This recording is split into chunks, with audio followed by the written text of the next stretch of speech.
the Reaper. I don't know if we can pay for the licensing for that. Okay. You don't have to put on that red light. Yeah, I don't think we can pay for the licensing for that either. No. Then I'm working on an original composition. We're all gonna fucking die.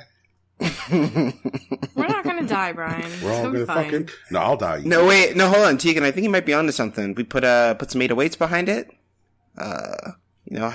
Work with the synth. I think we got something there. Just saying. I'll throw it out immediately. We're all gonna fucking die. I'm gonna fucking die. Oh, Jesus. I didn't expect to go out like this. Not with a bang, but with a lung full of fluid. He's got fluid. I thought my underlying health issues and wrecked body would take me first. I guess they will in kind of a roundabout way. Ah. Ah. Ah! All right. Hey, everybody, welcome to Impossible Coin, where 2 out of 3 of us are worried about Corona, and one of us is not admitting they're worried about Corona. Hey! This is Impossible Coin. I am your host, Brian Gonna Die Cartwright. I am joined by Tegan Somerset, who will live this. Yeah! Well, that's because I don't leave my house anyway, unless I absolutely have to, so you know. Uh-huh. Uh-huh. I'm also joined by Rocky Hardy. Yeah, that's me. Yep. Currently self-quarantined Champagne Fresca. Good. I mean, it's probably for the best. Well, also, what's his name? Oh, Festival? Yeah, how's Festival doing? I see you. Damn. Oh. Yep. That's one problem taking care of itself. Jesus Christ, Tegan! I mean, Festival is kind of terrible sometimes, but he's a pretty good dude through it all. I hope he gets better. Do you really want to fucking promote Champagne Fresca to, like, 4th host? No, I went Champagne Fresca to go visit Festival Hardbody to gloat and then catch it. Oh my god, Tegan. Oh, Tegan, that is some hatefulness. I'm playing the long supervillain game here. That is some hatefulness. Tegan, what are you going to do when I get fucking coronavirus and die? When you get coronavirus and die, I'll be actually sad. And then we'll have to find a new showrunner for Impossible Coin or something.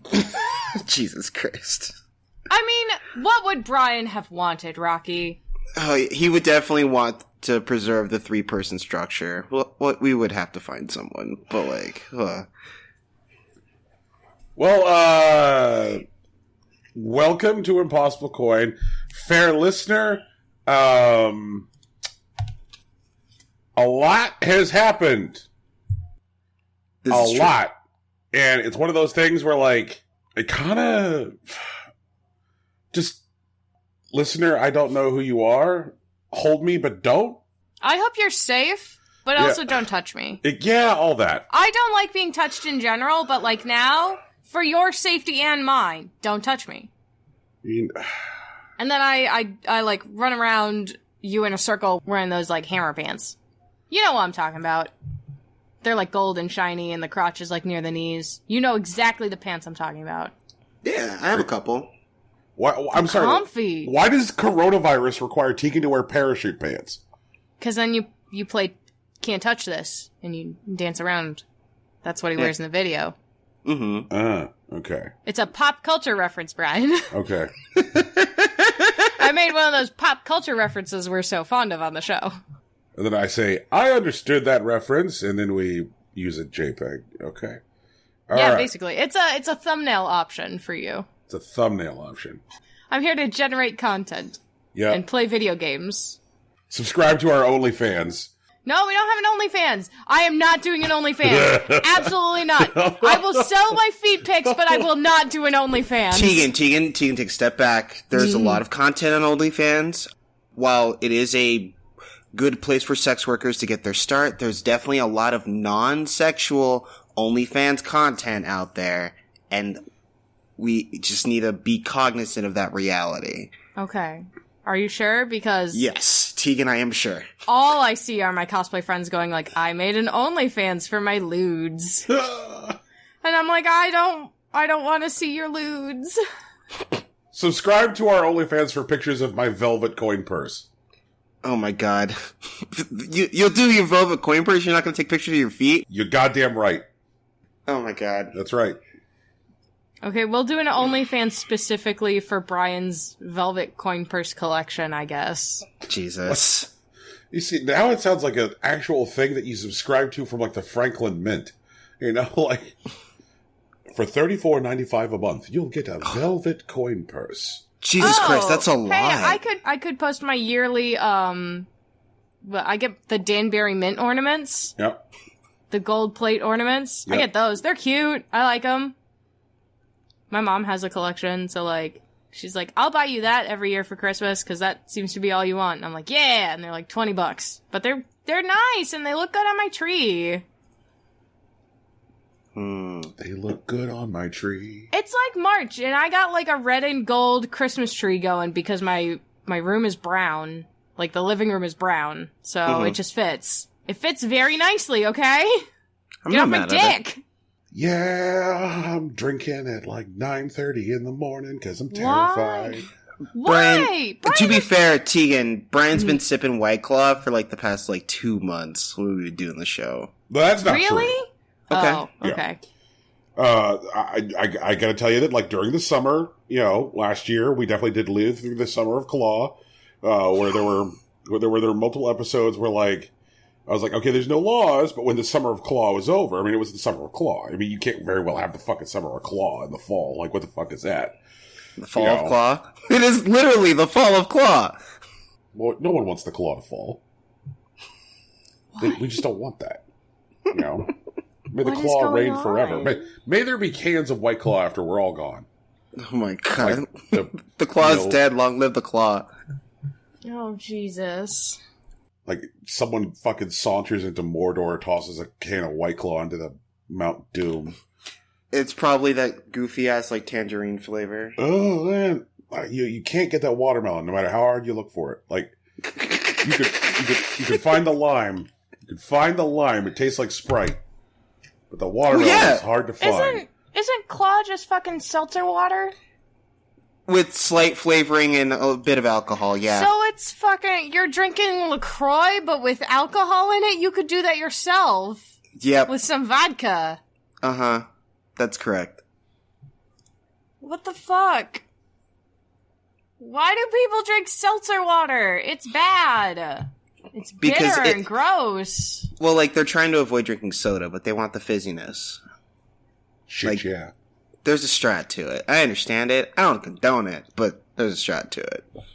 But this morning's beverage is not White Claw. Mm-hmm. It is it's like Coke. We're selling out fully. This podcast is not brought to you by Coca-Cola. No, it's not. Also, I'm really happy at all, like, you know, the panic shopping that people have been doing, but they've been skipping Dasani. Because even when people are panic shocking, they're not desperate enough to drink Dasani water. Like, Dasani water is bad. Yep. Oh, man. I saw a really great tweet with someone who didn't know about Dasani water. Like, I low-key drink Dasani water. It's like, Dasani water gives me heartburn, and water's not supposed to do that. Like, it's just like, oh my god. Anyways, fuck Dasani water. That's all I really want to say. Brian, what were you saying? What's the drink of the day? I'm currently drinking Offensive Tanuki. What? It's from 8-Bit Ale Works. Oh, okay, right. And it's just like in time for the, it's a Super Mario 3 branded drink, right? Yes. Okay. Got it. Just in time for Animal Crossing, the Offensive Tanuki. Yeah. Also that. And I'll tell you what, like, nothing like COVID-19 to help you sort out your feelings about Tom Nook. You know? I love Tom Nook. Tom Nook's alright. He's gonna literally save me from COVID-19 by keeping me from wanting to go outside at all. That is gonna be a big deal. Man, I am eagerly awaiting the release of that video game. Brian, what's the name of your island? Would you guys be angry if I named my island Fucktown? It's your island. I don't know I don't if care. Nintendo will allow you to use the F word. Also true. Would you guys I'll allow you to use the F word, but I don't know if Nintendo will. Would you guys be angry if I named my island PH Ucktown? No. Seriously, don't care. It's fine. Okay. Also, if you want to name it FCK Town, that's cool. If you want to name it Pen 15 Town, that's also cool. I don't give a shit. You do you, Brian. Mm-hmm. I don't want to really name it Penis Town, though. Like, okay. Like, who likes penises? Even people. There's a solid at least third of the planet that likes penises. Like, we have to. Come on, Brian. I think they like more what the penis can do, not the penis itself. You know? Okay, like, I understand that train of thought. I have to vehemently disagree with it because I know the reality. Walk me through this because, like, I think that, like, in general, there's really nothing, like, aesthetically pleasing about a peener. They're not fun to pee with. They're not. I disagree. I think it's pretty fun to pee with a penis. I mean, obviously, I don't have other information.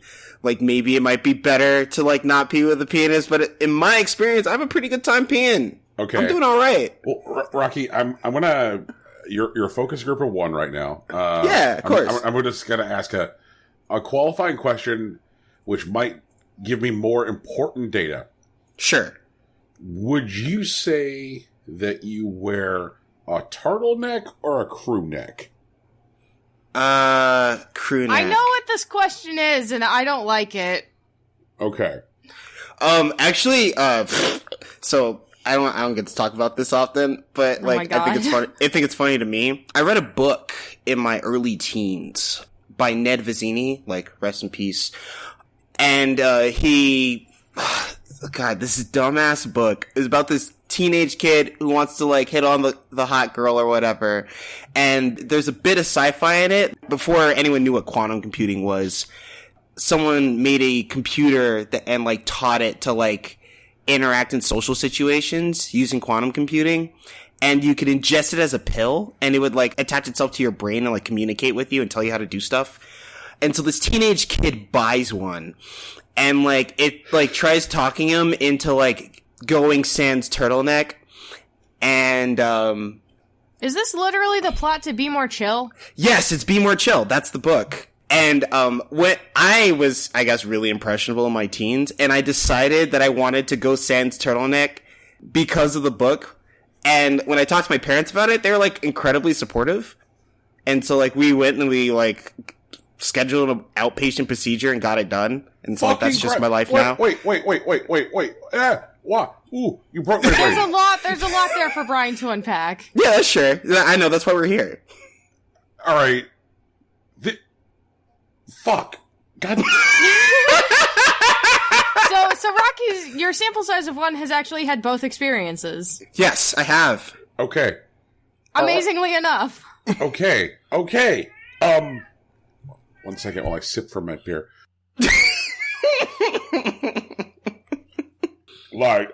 Chug. Fuck. Take your time, bro. Okay.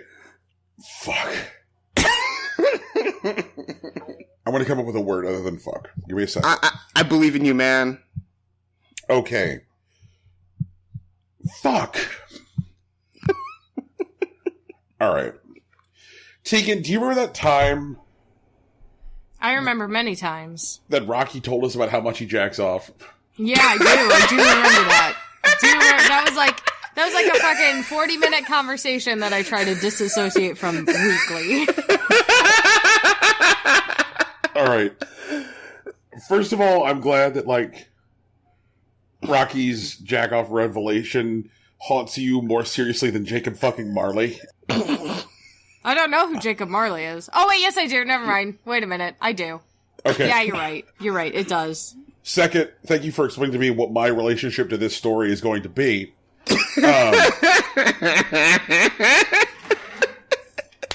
Is it Jacob Marley? No, it's something that haunts him more than Jacob okay. Marley. I see. Okay. Man. Wow. That is a new word. Yeah. All right. So, and I'm just going to repeat words. Sure. And then you can say, yes, Brian, that's what I just said. Uh-huh. Mm-hmm. So you read a book. I did read a book, yes. Now, is this a YA book? It was a YA book. And Yeah, Be More Chill is definitely like a YA musical. It kind of was a musical, though. It was a pretty good musical, actually. In case you're wondering, Brian, it's a good musical. You can check it out that way. Okay, so, all right, you read a book. I did. And in this book, a kid gets like a quantum computer in pill form. Yes. And then decides to electively crewneck. Not quite. The quantum computer posits the benefits of going crewneck. Okay.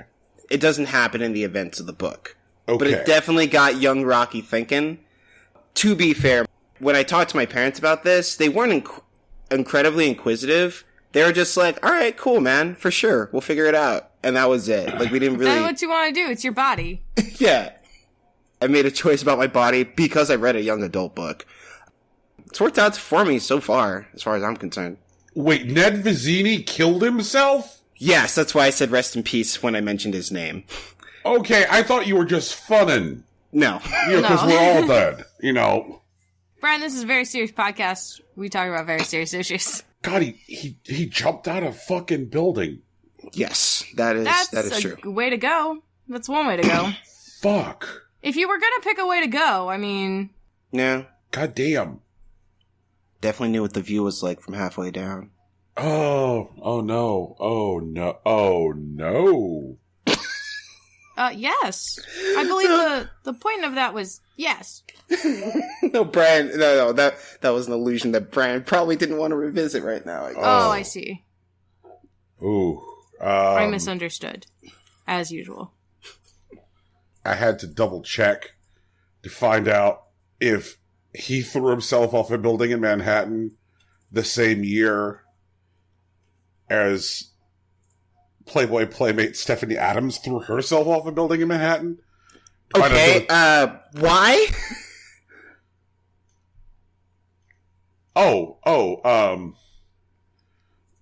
Because Stephanie Adams got into a custody dispute with her ex-husband. No. Okay, actually, answer that question.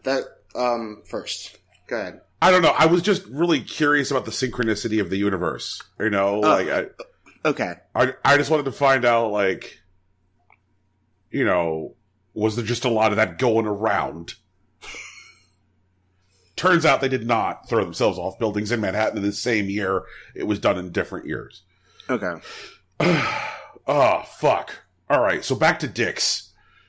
Back to the peni. I think it's just penises. I'm pretty sure. Okay. Penises. I don't have one, so I don't think I can judge the linguistics of it. I don't think that, having a dong removes you from the discussion of the proper pluralization of dong. Fuck. We're back.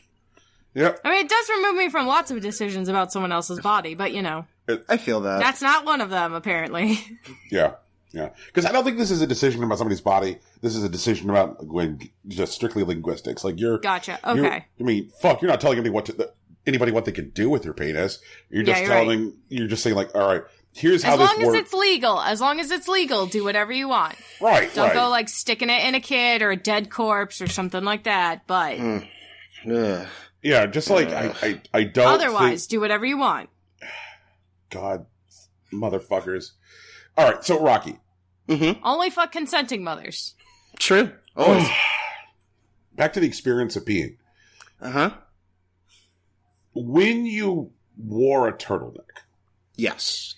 In the morning, when you first rose, did you ever experience what I would call multi-streaming? Yeah. Okay. And I'm here to talk about multi-streaming. Mm-hmm. It's not great. No, yeah, that's not fun. I'll take that. Yeah. It's just, it's not good. No. Yeah. also, like, when it gets, like, real hot, you know, when it's very, very hot and you are made of sweat, you know. That seems to happen a lot to you guys down there in the southern part of the world. Is that a euphemism, T? No, I just mean you guys are, like, further south than I am, so, like, there's more hot time. Oh, she's literally talking about where we are versus I'm talking about your literal, like, geographic locations, not anything else. It's like it's not a euphemism for our wieners. It's like, oh gosh, you guys live in the desert. Yeah, you guys live in an actual desert. How? I don't understand. Okay. I felt it was important to clarify. Okay. Too hot. All right. So, but sometimes, you know, when, like, where you're sweating your balls off and you have a turtleneck, there creates this situation where, like, it's kind of like there's like a sweat bond, like a sweat tape. Yeah. Yeah, I know what you mean. Yeah. That's that not sounds fun. miserable. It's not great. There are counteractive measures, but, like, it's not great. Yeah. I mean, plus cleaning that fucker is just not fun. Oh, yeah. Yeah. But, like, you know, like, but I'm not gonna, like, fucking take some robot pill from the future and, like... Well, Brian, you can teach you to count cards. Or I don't know. Like, I'm still, like... That was an underrated line that I read as a kid, and I was like, count cards? What do I mean? And then later on, I'm like, holy shit! They would never figure that out. That sounds amazing. They would never figure that out. But also, it is activated by the worst Mountain Dew, the red one. Yeah, you have to drink Code Red. And what was the failsafe? Huh? What was the failsafe to turn it off? To, like, expunge it or whatever? Oh my God. It was like a Mountain Dew that isn't created anymore. That's right. He had to go to, like, some... Yeah. Brian, the book was actually kind of cool. Nevezini had an interesting mind. Rip the kid. Oh my God. There was a whole thing where he was like, no, I don't want to have the machine in my head anymore. And they're like, too bad, you're never going to find the fucking Mountain Dew to get me out. Yeah. And then his friend who, like, his best friend who plays, like, retro games in his basement was like, bitch, I got some. Yeah, I got some in my freezer. Like, we stocked up on it when they discontinued it. Yup.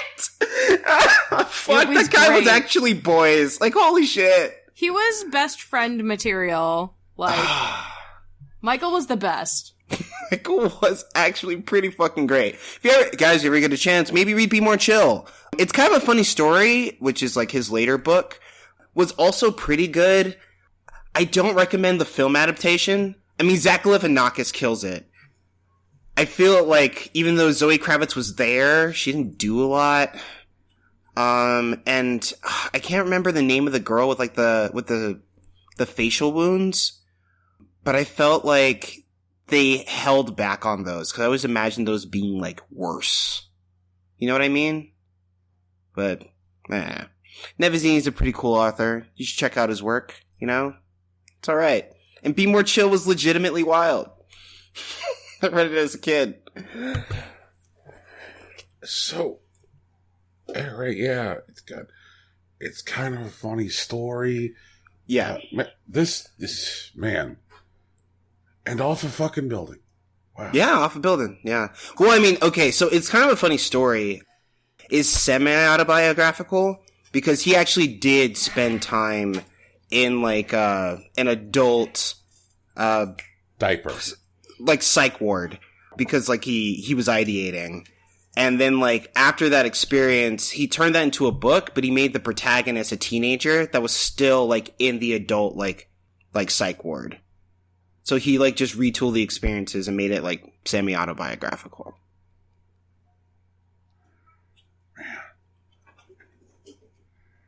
Man. The things you learn on this show. Oh, yeah. That aren't video game related. Christ. Brian, what's the name of your Animal Crossing island? Oh, God. I think he was naming it Fucktown. Oh, right. Yeah, actually, he did say Fucktown. I think now it's probably going to be, like... Code Red? Maybe, possibly, maybe just Manhattan. It could be Turtleneck. That's exactly 10 characters, actually. Ooh. Crewneck is 8, though, so you have more room. Yeah. You can put a fun design on either end at that point. True. special character. Oh, wow. Oh, man, I need to think of special characters, because both of mine have 9. Wait, no. Roaring Sea is 10. But...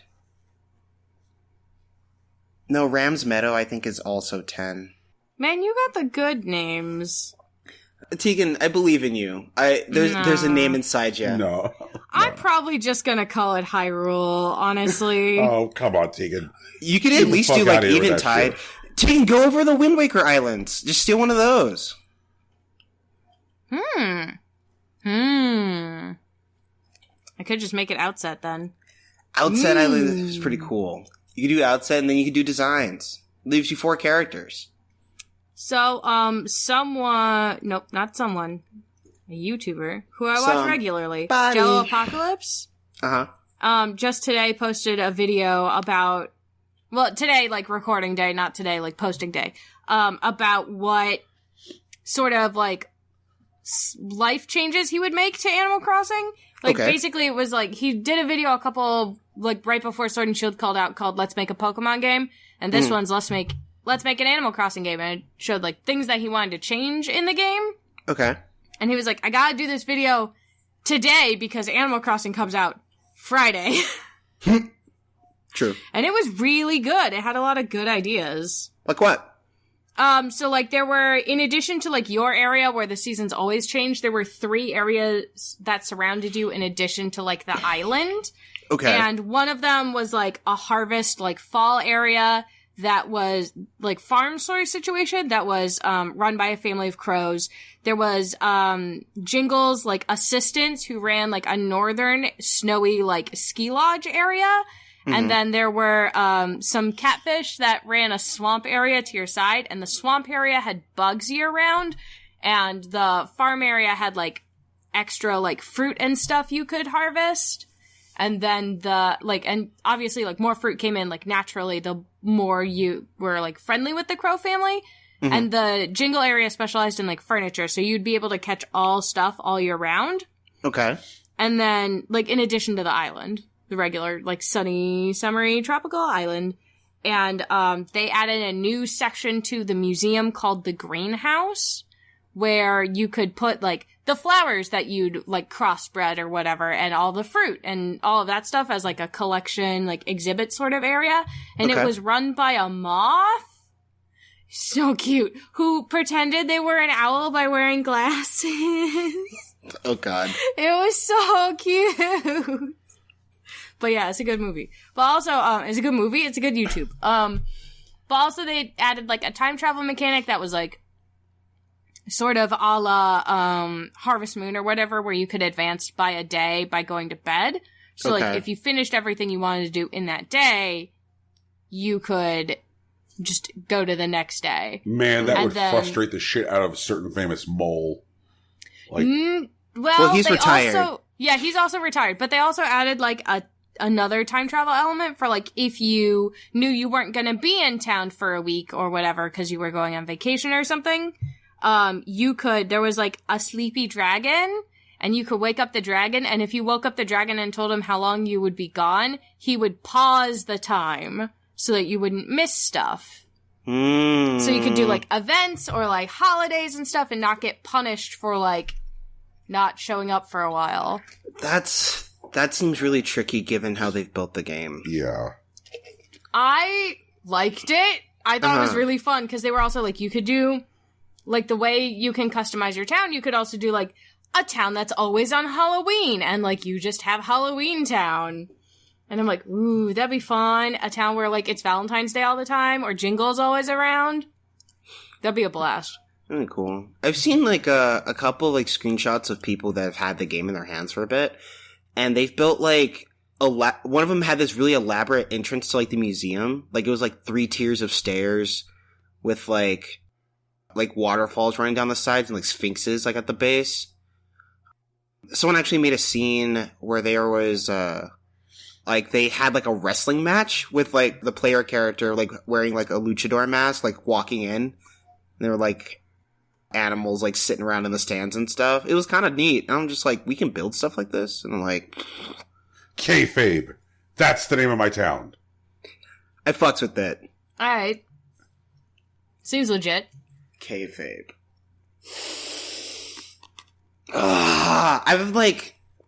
I'm realizing now that, like, my head's in the wrong space, because I'm trying to think of, I've been playing around with this Happy Island designer, because I saw it in, I don't know, Polygon article, can't remember where, but there's, like, a GitHub, application you can use to try to, like, draft how you want your island to look, and can place buildings and stuff, and I kind of want to make the rivers, like, run through the island, kind of like in a star shape, like, system.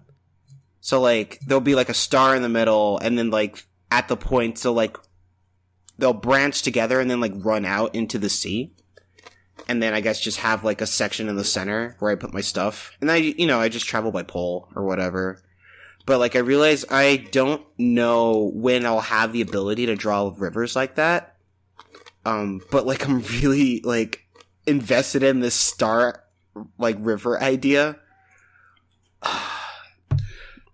I'm now thinking about Nintendo's vaunted penis detection technology. What? You know, where you can't name your Metapod penis anymore, so that it can't just say penis uses harden. Oh, yeah, okay, I'm aware of that. And, like, how, like, one of the things which is known but not often discussed is the penis detection technology in Smash Brothers. You know, it's like, okay, so you made your own course, you made your own level in Smash Brothers, right? Oh, I'm sorry, the terrain is just shaped like a penis? I'm sorry. No, that doesn't work. We detect the shape of a penis. You can't upload this. Penis detection technology. Oh, you're playing Super Mario Maker, huh? Oh, when you hit that P block, some of these coins change to bricks. Some of these bricks change to coins, and it just reveals the shape of a penis. Oh, I'm sorry. We detected that. So Nintendo has, like, long stood by the power of penis detection technology. Mm-hmm. It was the bedrock of the Wii U. The Wii U, you know, like, if you were going to upload shit to Miiverse, the penis detection technology was hard at work.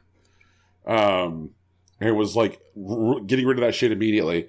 And I just wondered how strong the penis detection technology is at work with this, like, island designing. You know, like...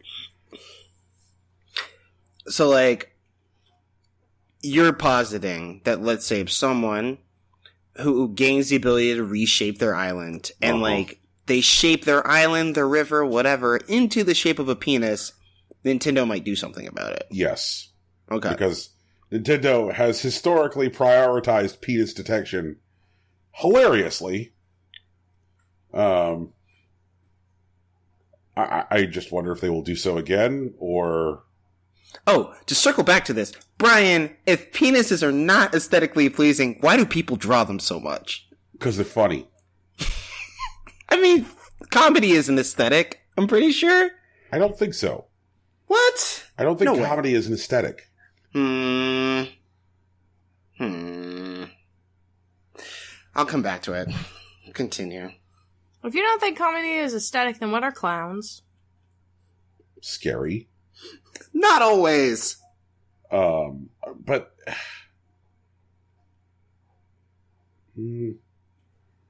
Alright, okay. Are clowns funny because they dress that way, or do they dress that way because they're funny? The former.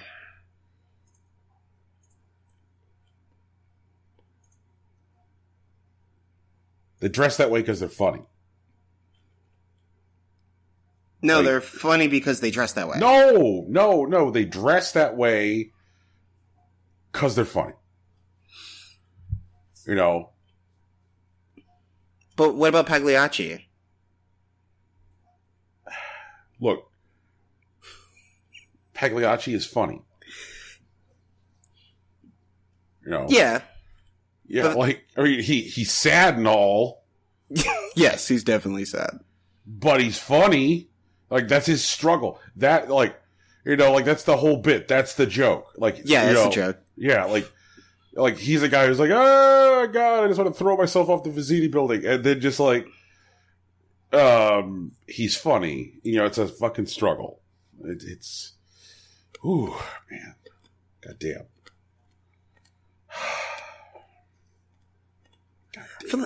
But I feel like clowns are still funny without the makeup. Or rather, I think the people without the makeup doesn't make them less funny.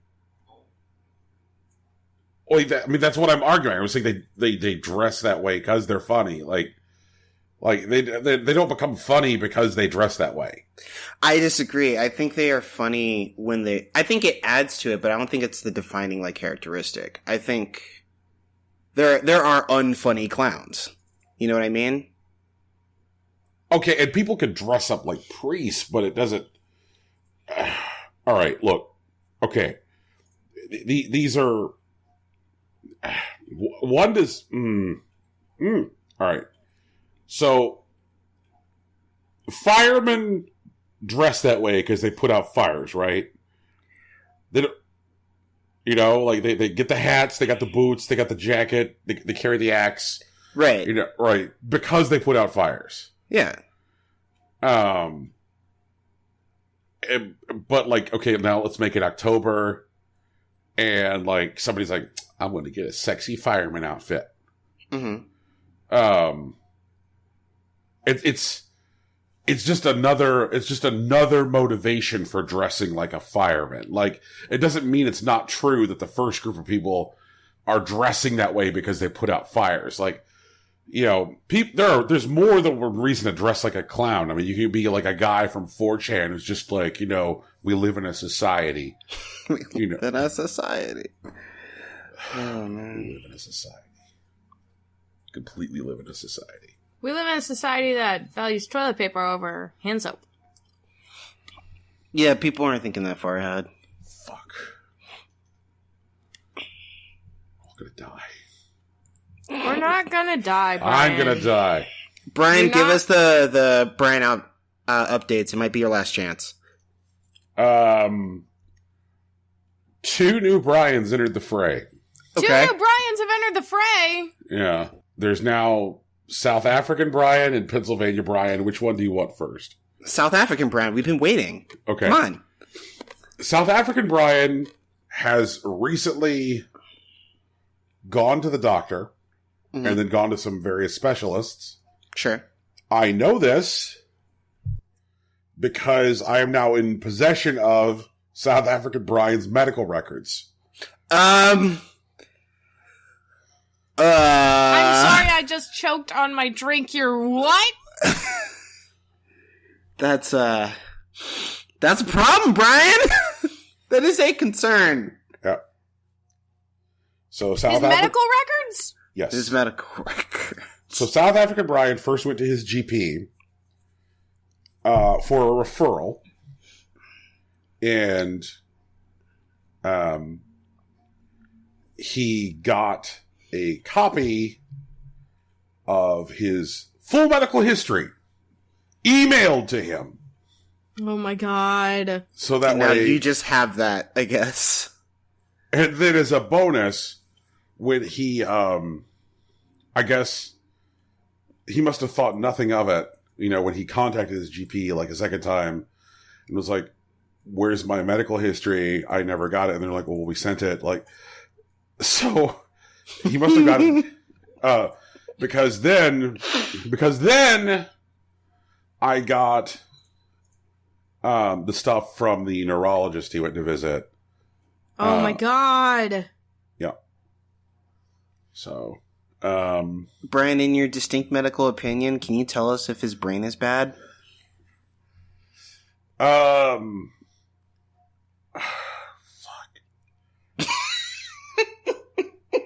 Get a lot of that today.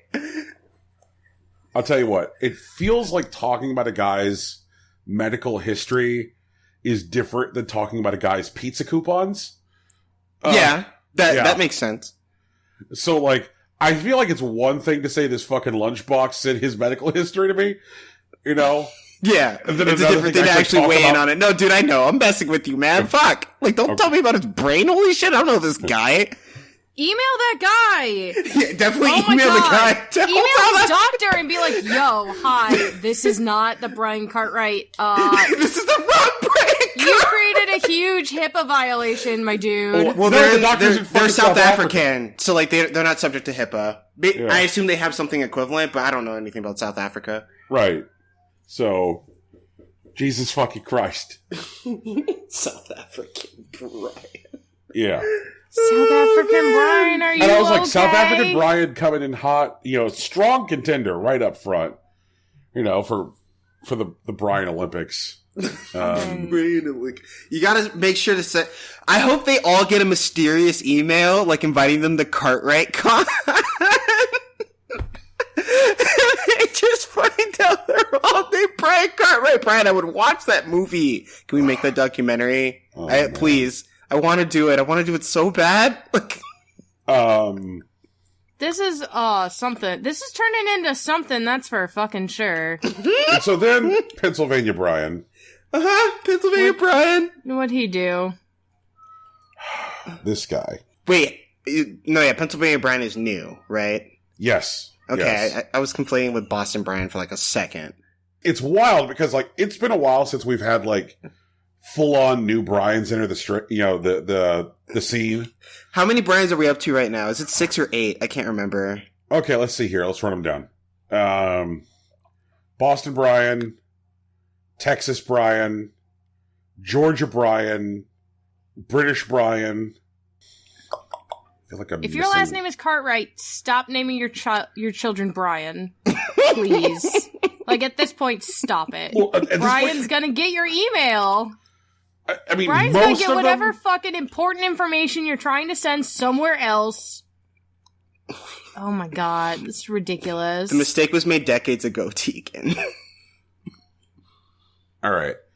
Or 4, I think. Yeah, I mean, that's the thing, Tegan, is that, Brian is nowhere near as popular a name as it was at its peak. The year I was born, Brian was the 6th most popular name in the country. Shit has tumbled since then. That's a lot of Brians. Yeah. Should do a Brian family reunion where it's only Brians. That's Cartwright Con. We're gonna film it, Tegan. It's gonna be amazing. You're right. I am a fool. I'm an absolute buffoon. I'm sorry for my oversight. We're putting it on my OnlyFans. Oh my god.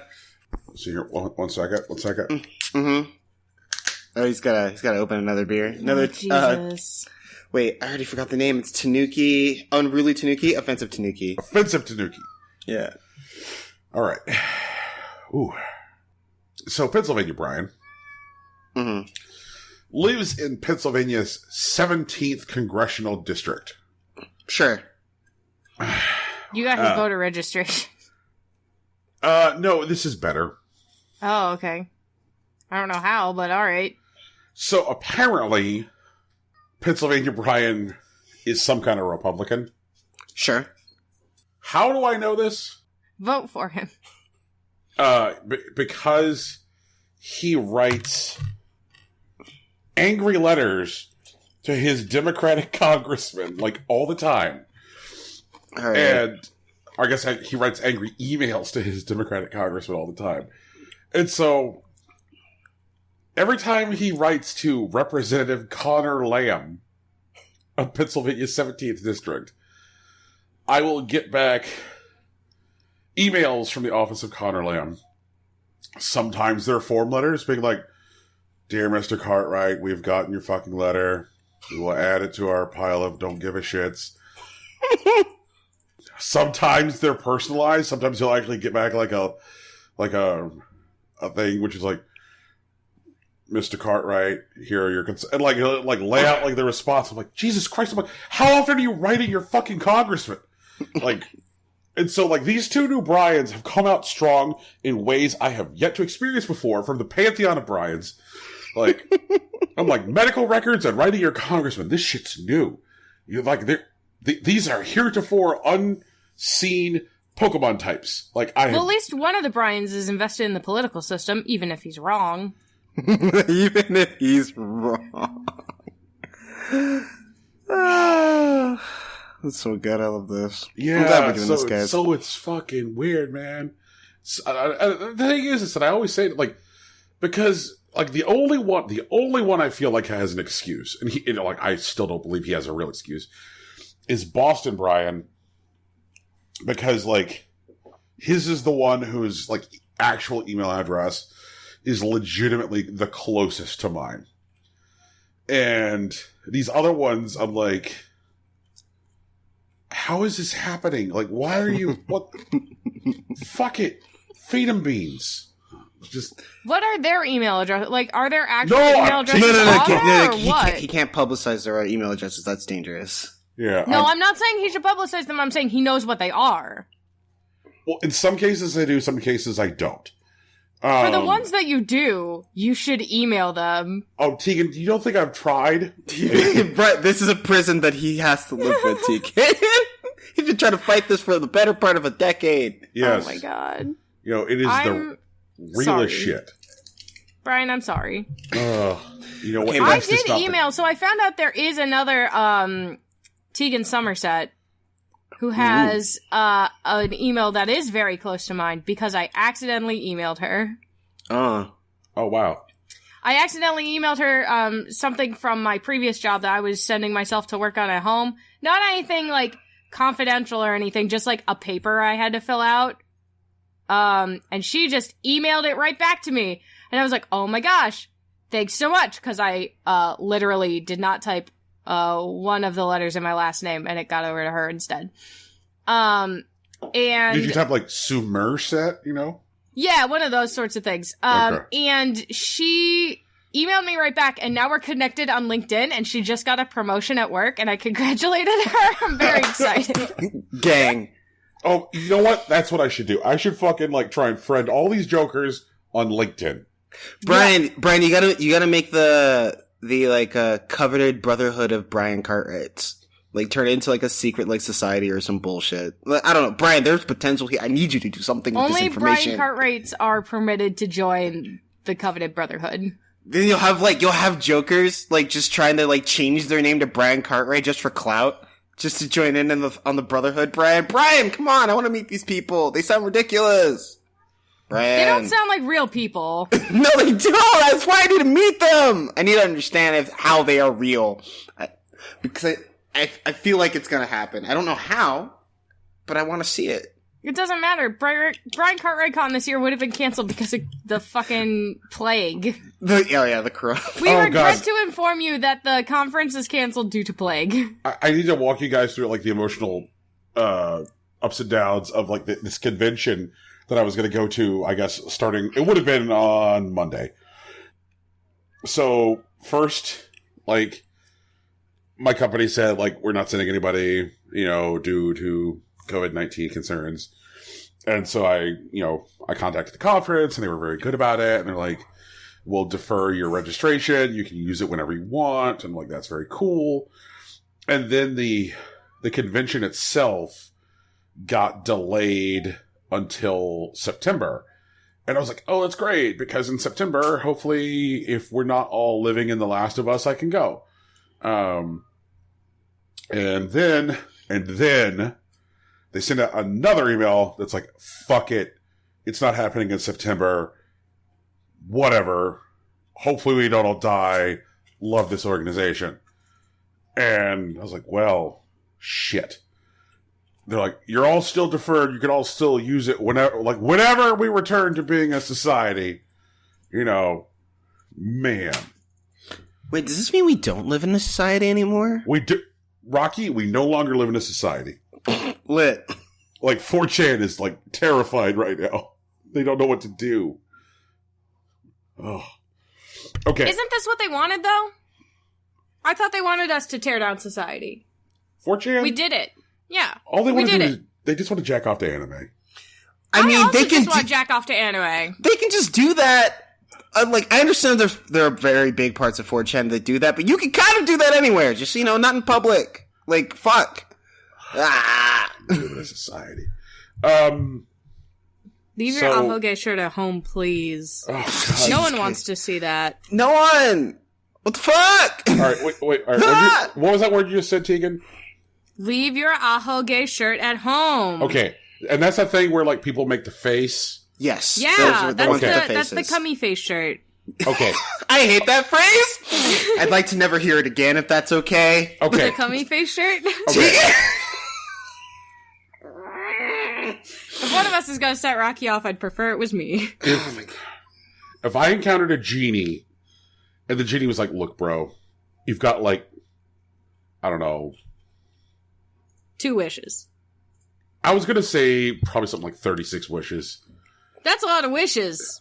What? Okay. Like, you only need 3. Here's the thing. All right. So, like, if this genie's like, okay, you've got wishes, but they all have to be small to medium power. Who gets to define that? I'm going to spend, like, 3 years asking him, like, The first wish I'm going to spend is be like, please define small to medium power.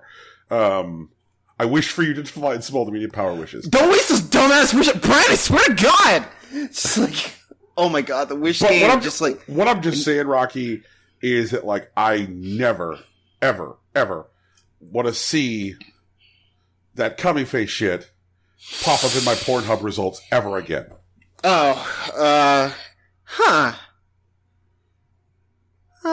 It's so weird and I unpleasant. could get behind that wish.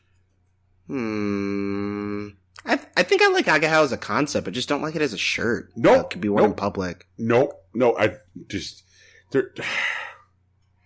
Alright.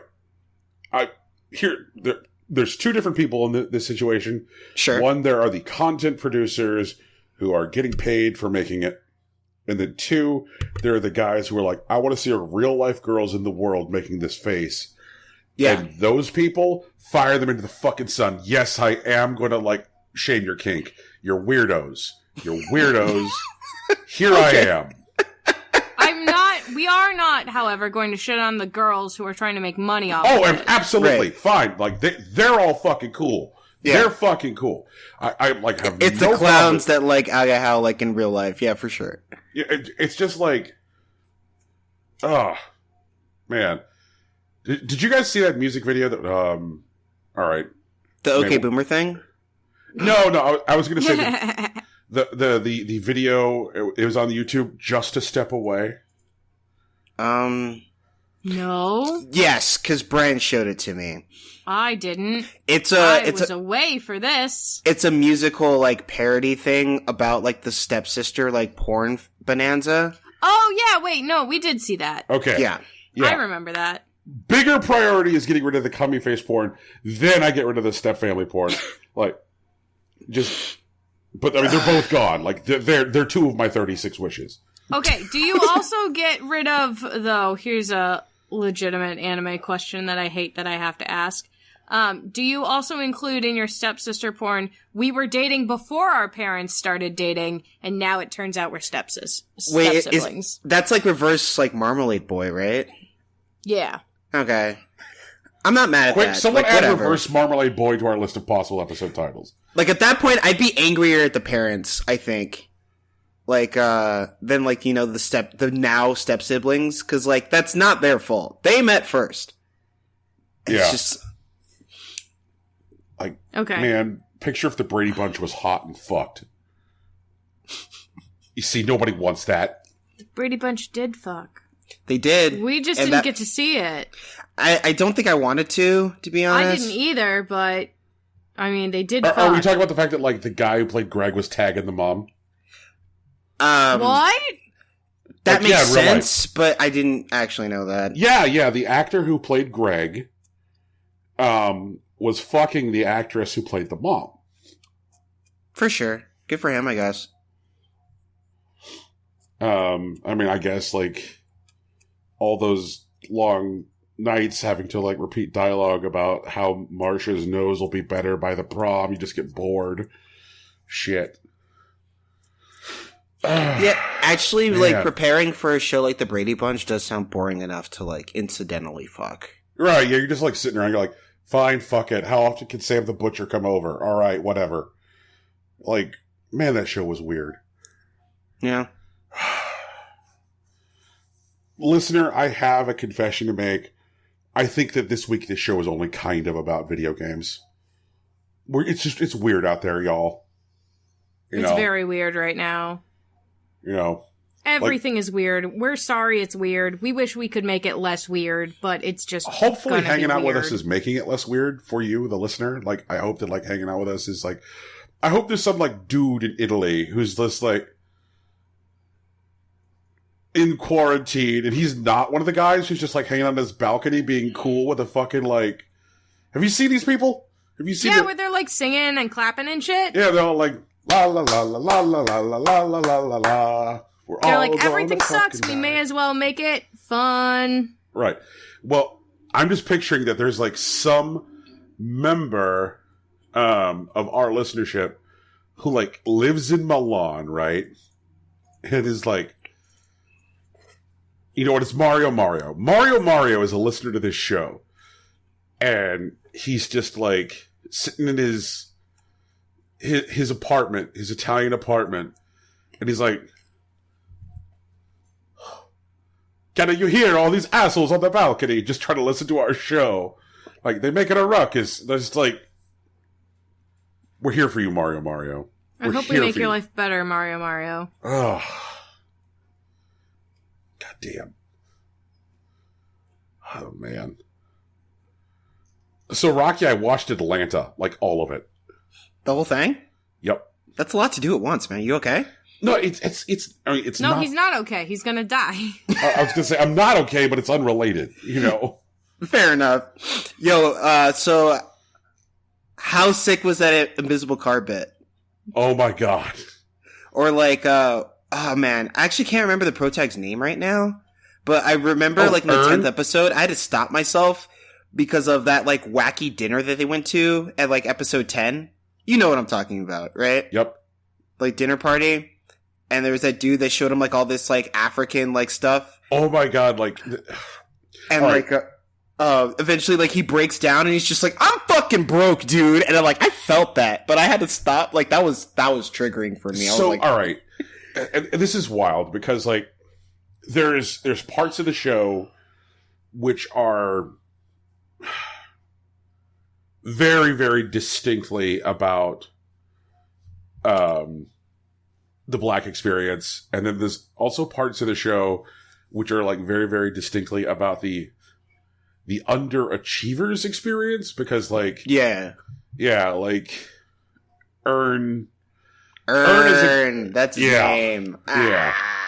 And the show is also very, very much about, like, the Southern experience as well. Yeah, absolutely. And like, it's a whole fight. Like, that party, the asshole party, where they're, like, greeted in the foyer by people who say to them, like, and what do you do? Like, yeah, right? Like, what the fuck? I'm like, that is such a Southern thing. Like, that is such a fucking thing. Like, I'm like, I have been to that party 900 times. Like, where people just like, oh, man, take your coat. And what do you do? And I'm like, oh my fucking god. Like, why am I even in your house? What is going on? Right. I'm gonna go home. I don't want to be here for this. Oh. You're like, what do I do? Exactly. It just, the invisible car, Rocky. Jesus Christ. Yeah, like, they just kind of mention it. Like, there's a guy that has a visible car, Tegan, and then, like, in the, like, basically, like, end credits, like, someone's walking through the parking lot and they get hit by the invisible car. Like, you can't see the car, but someone just, like, clearly, like, just gets, like, their legs taken out by something.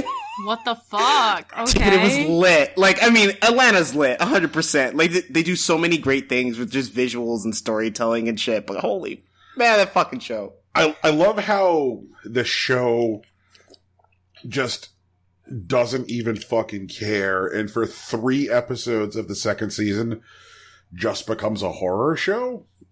Yes. They just do it. They just swing on it. Yeah, they're like, okay, this week we're a half-hour horror movie. Buckle the fuck up.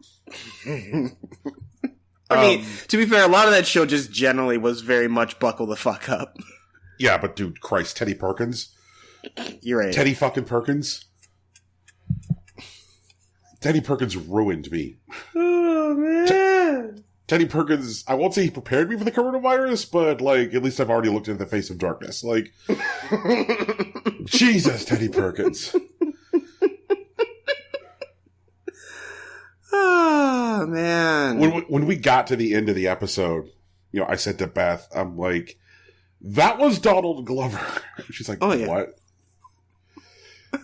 Oh, man, I forgot that episode didn't win an Emmy. Or no, it was nominated for an Emmy, actually. Oh, man. In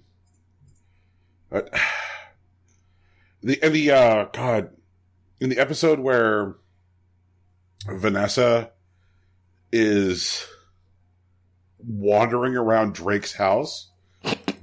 Yeah. And it just like, there are parts of the episode which are just like legitimately terrifying. Like just the way that they build all this mounting dread, where like the guy who initially seems like maybe even kind of okay is like, hey, I can show you where the bathroom is. And then she realizes she has to like escape the guy. And she's like, so she goes in the bathroom and is like, hey, go get us some drinks. And you're like, oh, Jesus, this guy's dangerous. And then she like keeps on like pushing deeper and deeper into the house and eventually just like finds the guy who's just like sitting there, like watching like the little tiny like CRT TV who speaks Spanish. And she realizes, oh, Drake's not here. Just so much of that episode is just built around like her walking around in this empty house and just like building a sense of dread. But I think the one that like fucked me up the most from like their like spooky scary episodes is like the one where Paperboy is like wandering through the woods being followed by the homeless guy. That was just like legitimately not cool. Like they probably, I don't know why they did that.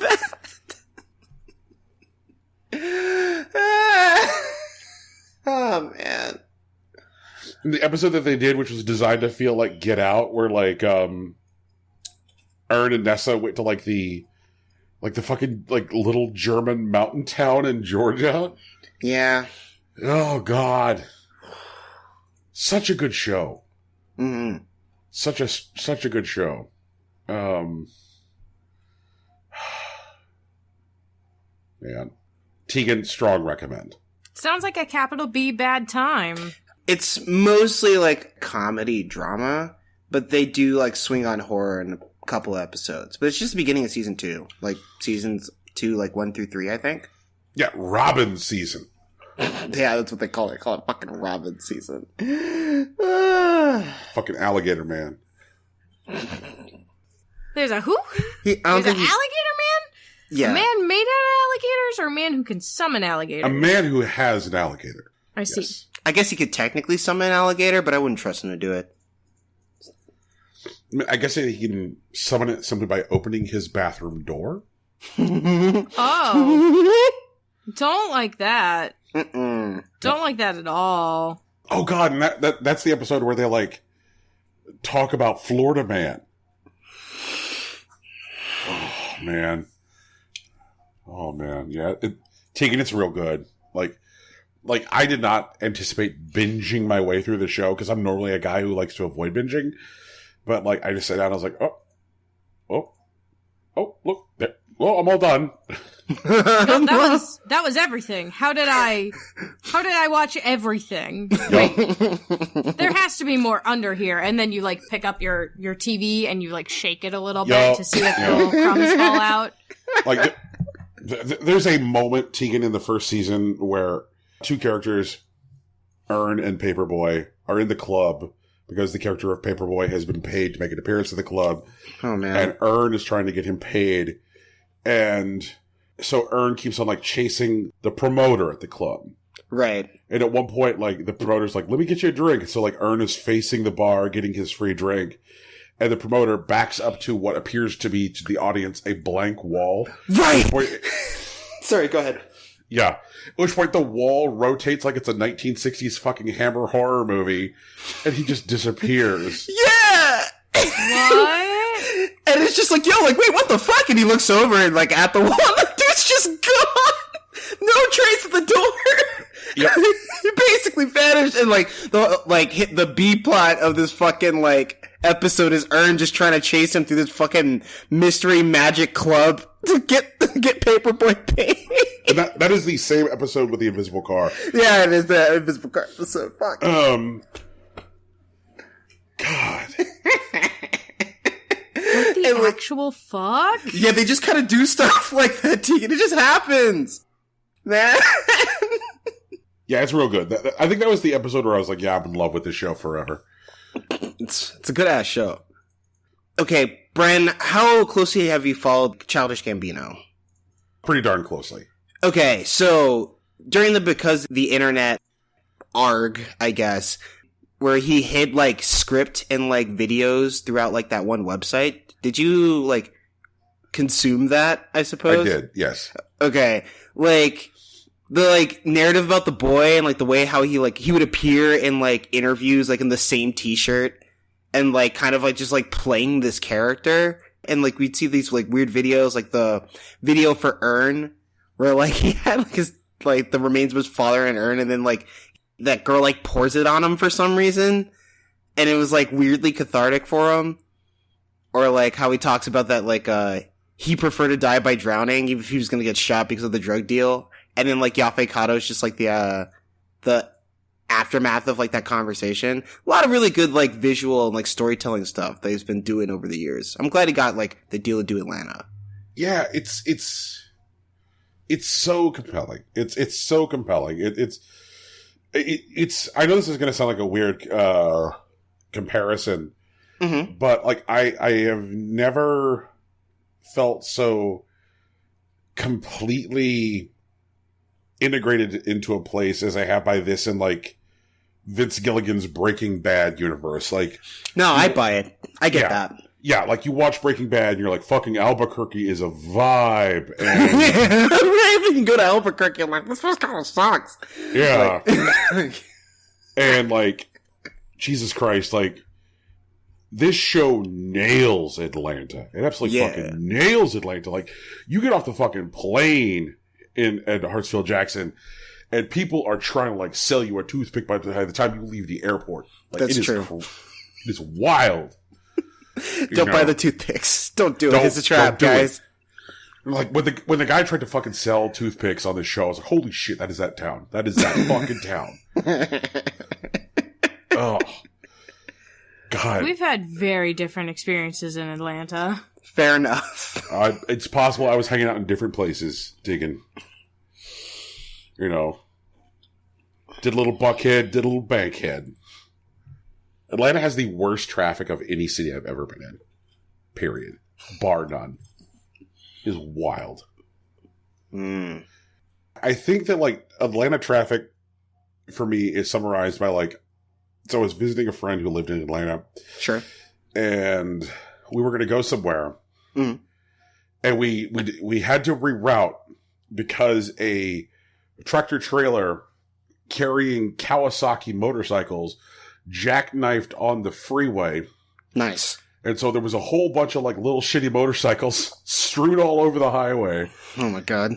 And then a second tractor trailer broke suddenly to prevent hitting the first one, which then caused a whole bunch of mini fridges still in the boxes to spew out all over the highway. So, like, the take a mini fridge and leave.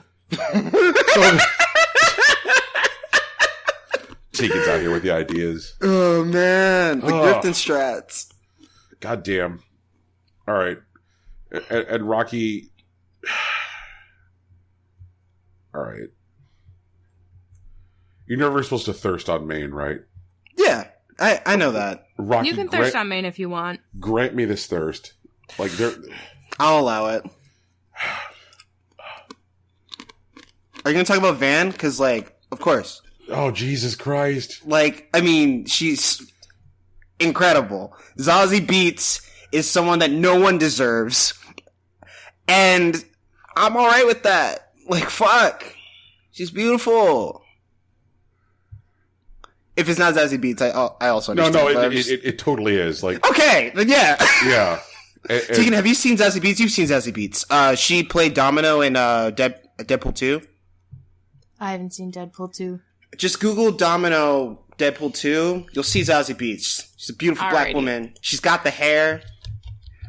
Like, and as Van, she conveys a sense of perpetual disappointment in others. That that's a vibe. I get it. I feel it, man. I like that hair. I love it.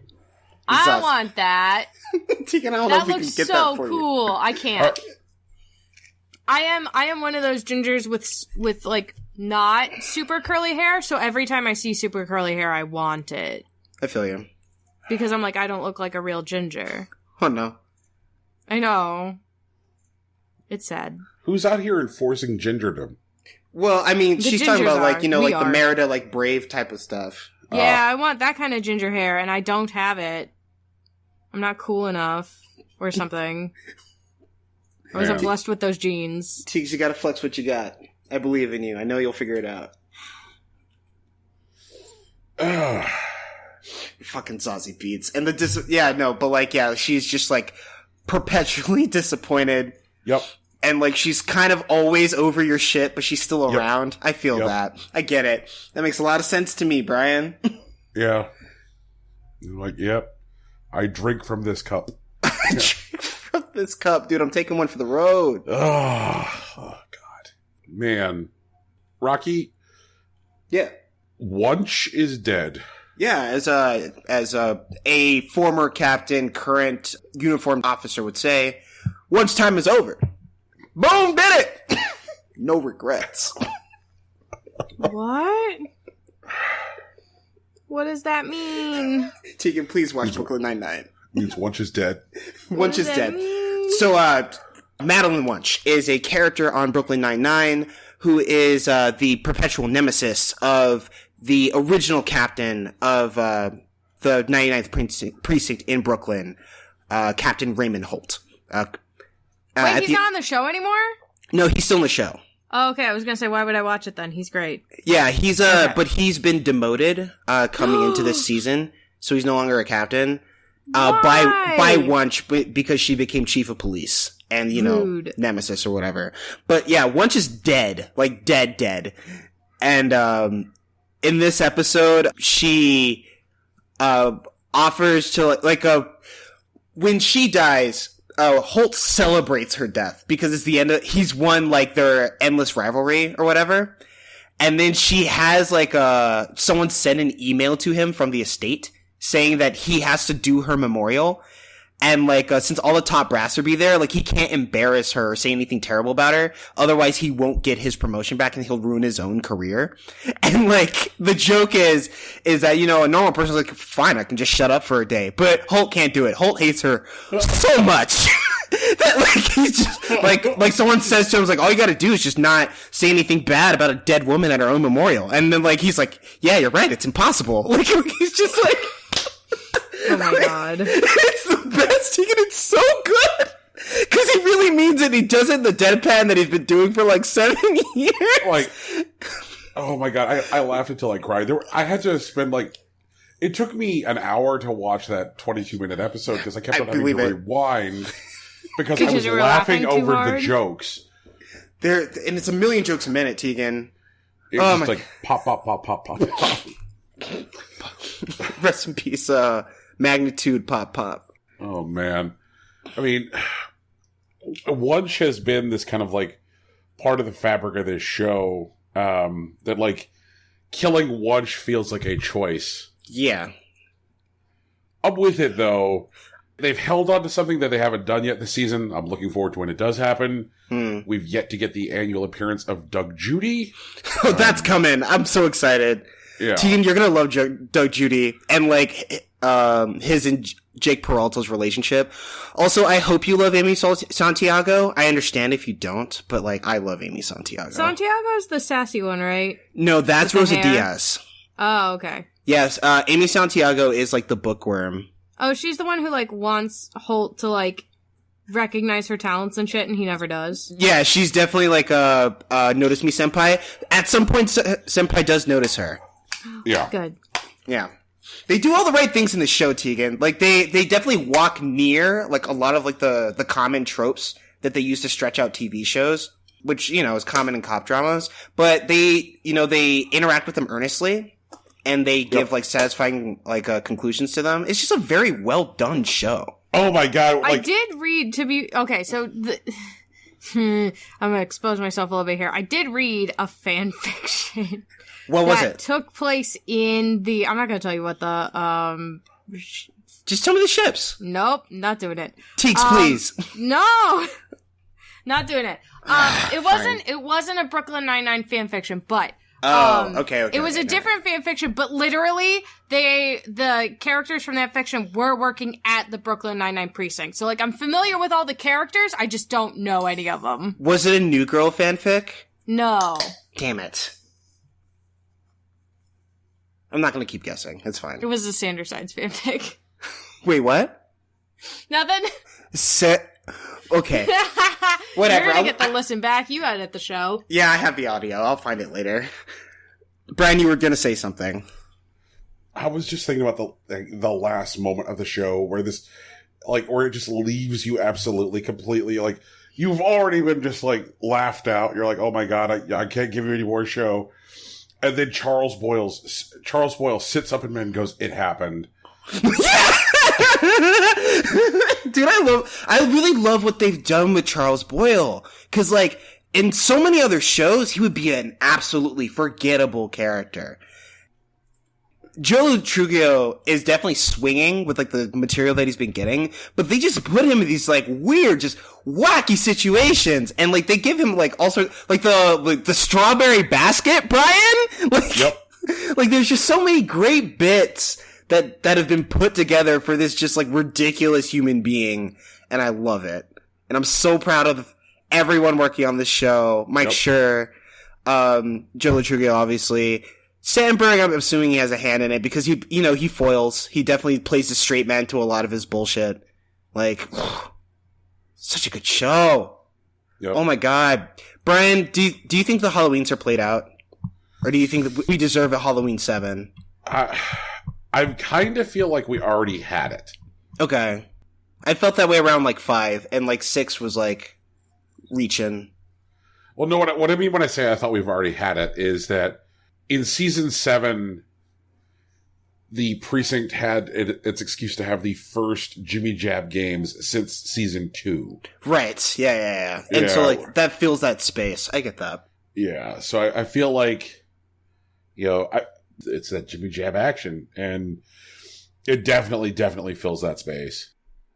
I'd be interested in like if Halloween became like a secondary, like if Halloween was like the B plot of like a larger like criminal investigation on Halloween, that could be cool. Yeah. Yeah. So good. Mm-hmm. So good. We're all gonna die. Yeah, someday. Well, not me. I'm gonna live forever. But like y'all, I guess that sucks. I'll do my best to help. We don't have to make it that much longer, do we? No. We're a teenager away, like a sophomore away from like immortality. That's not that bad. Brian, we can make it. No, wait, it's a junior, right? Juniors are 16? Yeah, juniors are 16. Yeah, we can make it. Yeah. Brian's not that long. We can totally make it. Yeah, man. A junior away from immortality. Speak for yourself. Brian, I believe in you. Man. But maybe we should talk about the news, though. Yeah. Da-na-na-na-na-na, the news. Da-na-na-na-na, the news. Da-na-na-na-na. We're all gonna fucking die. The news. Brian, you gotta do the Patreon ad in the middle. Yeah, you gotta do the Patreon thing, Brian. Da-na-na-na-na, Patreon. Da-na-na-na-na.com. Da-na-na / Impossible Coin Podcast. Maybe a possible coin in the future. Yep. Yeah. So if Brian doesn't die first. Brian's not gonna die. Brian's gonna die first. So we have a Patreon. And if you are not currently fighting a man for toilet paper, and you've already gotten the things you need to live through self-quarantine, and you've already subscribed to all of the OnlyFans you want, maybe bought some t-shirts at Pro Wrestling Tees to help wrestlers who now can't fucking wrestle. Keep them food on their table. Maybe kid put some food on our table. Maybe do it. Just fucking do it. Like, we don't ask for much here, god damn it. I mean, guys, do we ask for much?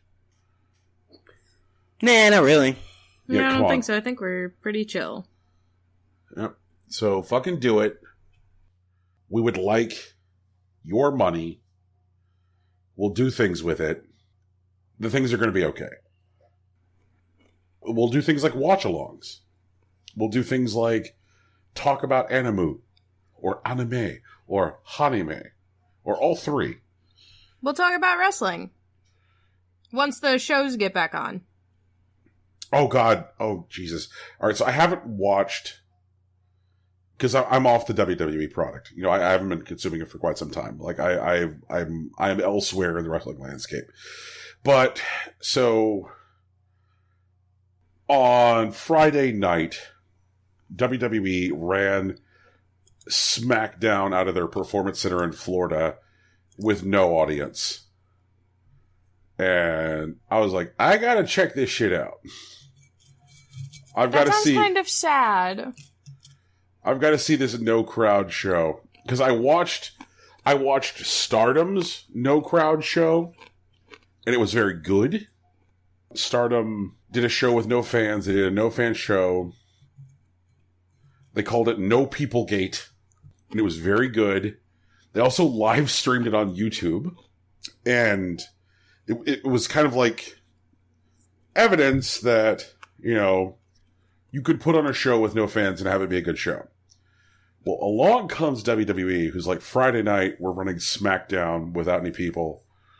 And, man, oh man. It was really wild to see, like, people who just did not understand that there was no crowd. Like, the first thing that happened was, like, fucking Bayley walks out and immediately starts, like, waving to a crowd that isn't there. And I'm like, this is some shit right here. This is a whole vibe. Like, it's worth just, like, going on Twitter and looking at GIFs. Like, the no crowd SmackDown is a whole feeling. Patreon.com/Impossible Coin Podcast. And, onlyfans.com/Brian's Hard Dicks. I don't know why there's more than one hard dick. I'm outsourcing my dicks. Oh, Jesus. Outsourced wieners. Some turtleneck, some crew. But, yeah, like, look, I could tell you as a fucking fact that we're actually producing additional content today. It's true. So, you're gonna get stuff. Excuse me. That's the coronavirus. Yo, Jesus, Tegan, don't... He's got it. Oh, fuck. E3 is canceled. I mean, E3, yeah, we've had that, like, that story before, Brian. What do you mean? E3 is canceled. I mean, we've been canceling E3, Brian. We've been doing it here on the show. We're like, nah, E3 canceled. Like, E3 is not happening. And I don't mean that it's uncool. I mean that it will simply not exist. Oh, you mean like it didn't fall victim to cancel culture, it's just not happening this year. First of all, cancel culture is a myth. Second of all... Sorry. Go on. Is the idea of cancel culture being a myth funny? Yeah, it is. It's really funny to me. I'm just saying that, like, lots of people try to cancel lots of stuff, so, Yeah. I mean, there's definitely some people that, quote-unquote, should have been canceled, but aren't because they have resources stronger than the forces trying to cancel them. Yep. But there are definitely people who have been canceled before. I really don't feel like it took a lot to cancel Harvey Weinstein. I mean, it did. It definitely took a lot to cancel Harvey Weinstein, especially some people have been trying to do it for decades. Really? Because it seems like a lot of people were just happy to be complicit for decades. I mean, there are definitely those people too. Yeah, I know Meryl Streep was complicit. God damn it. But yeah, there were definitely enough people trying to come for Harvey Weinstein, and eventually his defenses fell apart. Shout out to Seth MacFarlane. He's definitely fine, right? Yeah, no, he was a guy who was burying Harvey Weinstein on stage at the Oscars before. Yeah. Before it was cool. Yes. So he also buried Kevin Spacey before it was cool. So Kevin Spacey's definitely canceled. That fucking guy. Yeah. So anyway, Jesus. E3 is canceled. E3 is not a sex pest. It is instead irrelevant. Oh, I see. Somehow that's actually just as bad. No. It is better to be irrelevant than to be a sex pest. I mean, yeah, generally. Yeah, so I'm glad. If we had two choices, I mean, there are sex pests that go to E3, but E3 itself is not a sex pest. I'm just saying they're both eating the same beans. They're both getting fucked. That's what I'm saying. Okay. So anyway, one of the things that the coronavirus has done has given people who are, you know what? I got to pause here for a second. I'm angry, Rocky. I get it. Go ahead, let it out. I have to let out this unrelated anger because I forgot to put it into our well-organized show document. Rocky, we all know I'm going to be dead by next year. You're not going to be dead by next year. Fucking Fast and Furious 9. Yeah, that's being delayed. Yeah, that fucking sucks. Oh my fucking god. Brad, so you gotta live long enough. You just make another blood vow, dude. It works, I swear. Brian, you have to live long enough to watch Fast and Furious 9 with us. No, he has to live long enough to see them go into fucking space for fucking Fast 10. I swear to God, Brian. Yeah, you're right. Brian, I will reanimate you. I will learn necromancy if you die before Fast 10 comes out. Trust. You're breaking Fast 10 into two parts. I believe it. That's something I would do. The first part is shot before they get to Mars. The second part is shot on Mars. Fuck, dude. Imagine it's just the Martian with the Fast and Furious team. Fucking Hellcats just on Mars. Brian, are you down or are you down? Come on, man. I mean, obviously I'm down. You gotta figure it out. You gotta survive until it comes out. That's the deal. So I have to live longer than E3. Yeah, of course. I believe it. Actually, haven't you already done that? I guess that's true. We all outlived E3. Everyone here outlived E3. Woo! Let's get it. See, anything's possible. So E3 is a convention which has been on its last leg for some years, as more and more major video game producers have abandoned its silly ass. Probably the first notable exit was Nintendo, when Nintendo was like, yeah, we're going to have a booth and all, but we no longer feel the need to put a man on a stage. We're going to press play on a VCR and see how that goes. And it went really well for them. It went really well for them. Mm-hmm. And more and more major companies developed alternative strategies. EA moved across town, but ran at the same time. And Microsoft had a guy on a stage, but did it outside of the confines of the convention. And had a traditional booth outside of the confines of the convention. And then Microsoft just did, goofy shit with their floor space on the actual convention floor. Oh yeah, the Microsoft booth at E3 is literally all just Mixer stuff. Enjoy. And Sony was kind of what I would call the last super duper mega integral person who was still participating. Because yeah, there's still major public, Ubisoft is still having a fucking E3 presence, but if your platform holders are all evacuating, it's kind of a vibe. And so Sony was yeah, we out. And then this year, people were oh, is this the year that Sony and Microsoft come back because they're both launching new consoles? Also, I'm looking forward to seeing how the fucking coronavirus affects the launch of the new consoles. I'm pretty sure PS5 is going to be delayed. That's what it looks like. I think it's going to depend mostly on parts acquisition. Can they get the parts made in time? Well, like, China's apparently, like, you know, they claim to have Corona under control, so they may actually get back to manufacturing. I don't know if that'll be enough. Well, I mean, the issue is that one of the things that both Sony and Microsoft want for when they announce their new consoles formally and have their, like, first, like, 2-hour stage presentation where they, like, hit us with a bunch of information is a room full of people to cheer. That is how you do your initial conference. Generally, yeah. And usually those kind of events would be happening right about now. So Microsoft says they're going to do a digital presentation. So for all intents and purposes, I'm pretty sure they're still going to do it. I don't know how, but like, because I know like Spencer, I feel like it was specifically Spencer said that they were going to do a digital presentation around that time anyways. So maybe it's already been pre-filmed, and that makes sense to me that they're just going to like give us everything they can about like Xbox One X. I mean, I know the specs are out and everything, but like to do like, you know, the pageantry, pomp and circumstance, or whatever.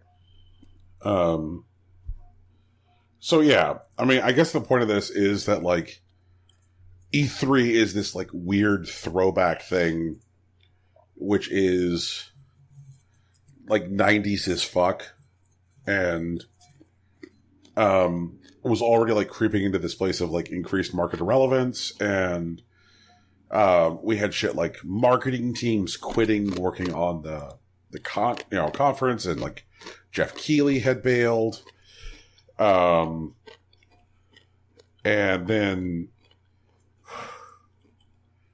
the conference itself went tits up, and they were like, "Oh, coronavirus! We swear it's coronavirus." I really feel like they just use coronavirus as like the reason. Like, I feel like if you're going to cancel E3, you could hide behind coronavirus. Or am I being unfair? I think you're being a little unfair, but it makes sense. It's like that Marge quote, like, it's true, but probably shouldn't say it. Yeah, kids, would you lighten up a little? Like, you're right. I'm sure you're right. I'm sure they were like, do we even have an E3 this year? And then it was like, oh, with the coronavirus, we can cancel it and see if maybe not having E3 this year drums up more interest for E3 next year. Also, like, I think I liked E3 more when it was primarily a trade show as opposed to, like, being, like, a convention. Because I know they open it up to the public, and, like, that's cool, but, like, by the time that happened, I realized that I liked E3 because I was able to peek into the industry, rather it being, like, a consumer-focused event. You know, the industry is not going to like not being able to meet in this particular place, especially since GDC also got canceled. I'm not sure if Gamescom will happen the same way. But I hope it becomes a bit more industry focused and then we just get to hear about it rather than like it being like centered around like consumer like hype. But, you know, that's just me. Yeah, no, I agree. I think I liked it better before also. It felt like not secret, but like more cozy? I don't know. Maybe like exclusive. Like it was just, it was like, hey, yeah, like this stuff happened at E3 and like you can check in on it. Like I never felt the need to be at E3. Cause I mean, why would I be there? I'm some guy. Right. But like, I like hearing about what's going on at E3 because like, it's like, you know, the industry talking to each other and like kind of like competing with themselves. But like, if we're like literally in the room, it becomes like more, I don't know. It becomes a consumer like competition. Yeah. And like, that's not what you want. I'm already being sold to. Like, I don't need to be sold to more. Right. I don't know. I don't think I'm really gonna miss E3 this year. Like, I feel like that Gamer Christmas is something else now. That's an interesting idea. Well, yeah. No, I'm with it, and I feel like the idea that E3 is Gamer Christmas has always been like a misnomer. Okay. Because Christmas is you getting stuff, right? Mm-hmm. It's you getting stuff and giving stuff. And what if Christmas was Santa Claus walking out on a stage and going, guys, we have developed the best candy cane technology. And then, like, he cuts to, like, a presentation about, like, new candy canes. And then Nickelback plays. And then we come back to, like, Santa Claus on stage and goes, that was great, wasn't it? Let's talk about the roasted chestnuts you have to look forward to in 2021. And fantastic. And you can go get this nutcracker right now. Like, that's not Christmas. It never was. Okay.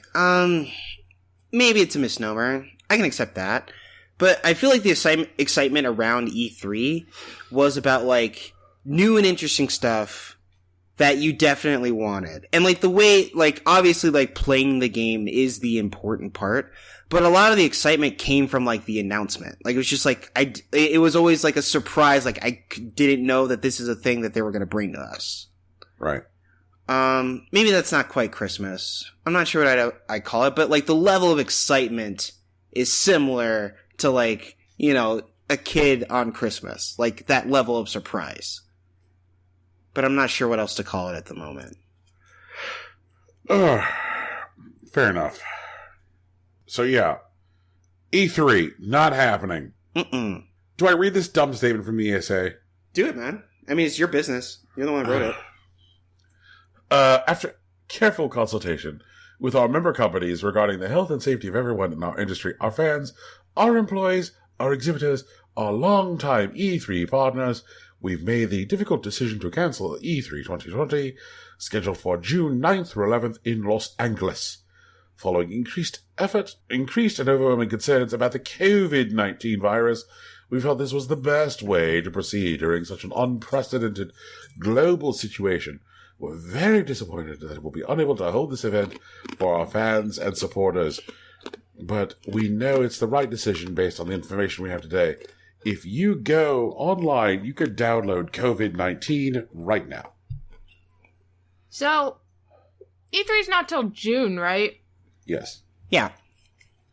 Oh, Tegan, we're going to be in this in June. There's an anime convention that is being hosted in June, Colossal Con. I've talked about it before. I attend it sometimes. Mm-hmm. And they sent out a statement that said, we're gonna wait and see how stuff is in, like, late April.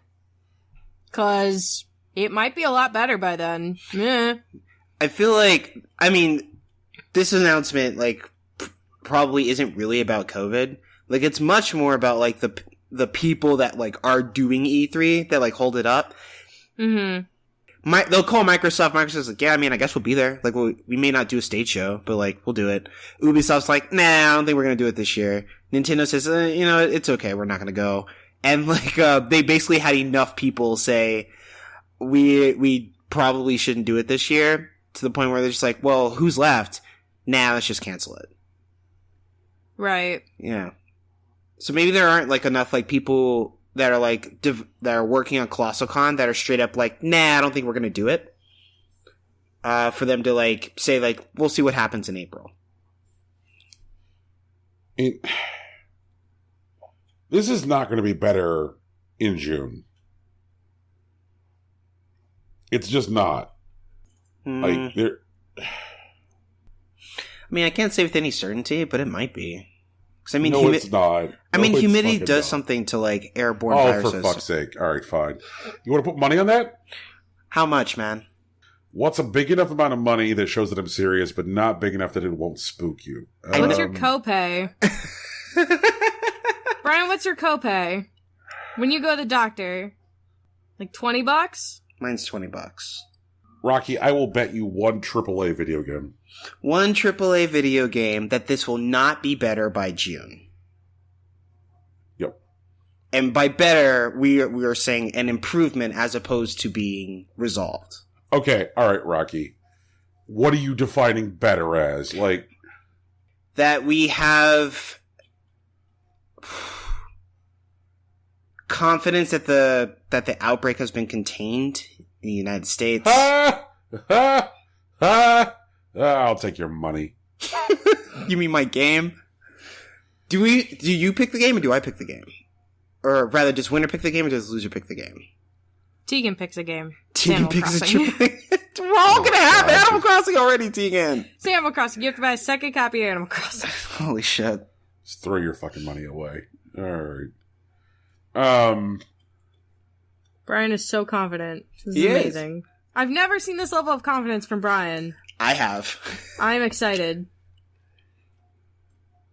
Rocky, when have you seen me this confident? You know what? Said because I feel like it's a lot of the time. Brian is pretty confident sometimes, but he's been this confident before. Oh yeah, we're in this, guys. Like this is like earliest late July, August. Earliest. We're super fucked. Yeah. Well, I guess we'll see. Teagues, what's the next story? So, there is some news that has a bunch of people upset, and I don't get why, but whatever. Fuck them, they're stupid. That's why they're upset. Oh, okay. Well, Brian, they have a legitimate point. You see, there are a bunch of people who are upset because they're stupid. So, can I do the story so our listeners can also be upset? Yeah, do the story. Okay? Chill out.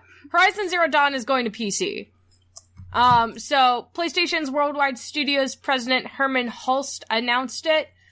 He also didn't rule out that more first-party games would be coming to PC, but said there are no plans to release PC versions of PlayStation games at the same time as their console counterparts. God, language. He said in a quote, "I think it's important that we stay open to new ideas of how to introduce more people to PlayStation and show people maybe what they've been missing out on. And to maybe put a few minds at ease, releasing one first-party AAA title to PC doesn't necessarily mean that every game now will come to PC. In my mind, Horizon Zero Dawn was just a great fit in this particular instance. We don't have plans for the day and date for PC releases, and we remain 100% committed to the dedicated hardware." In an interview with the PS blog, Hulst also discussed what gamers can expect from future Worldwide Studio titles, and suggested that although the firm will be experimenting with new ideas, the focus remains on creating single-player, story-driven titles that have been proven to be very successful on PS4. I want to read a couple of tweets, if that's okay. Yeah, I'm down. Okay. There is a gentleman. Is he a gentleman? Well... Does he have an anime avatar? I'm being polite. Their avatar's actually blocked. But the tweet was, "Herman Hulst, Jim Ryan, y'all destroyed PlayStation. 25 years of history in a matter of months. Now I know who will pay for it. The end of PlayStation as I foreseen. Now y'all will pay the ultimate price. Betrayal for 30 pieces of silver. You opened the floodgates, ate the forbidden fruit. What does that mean? Everything."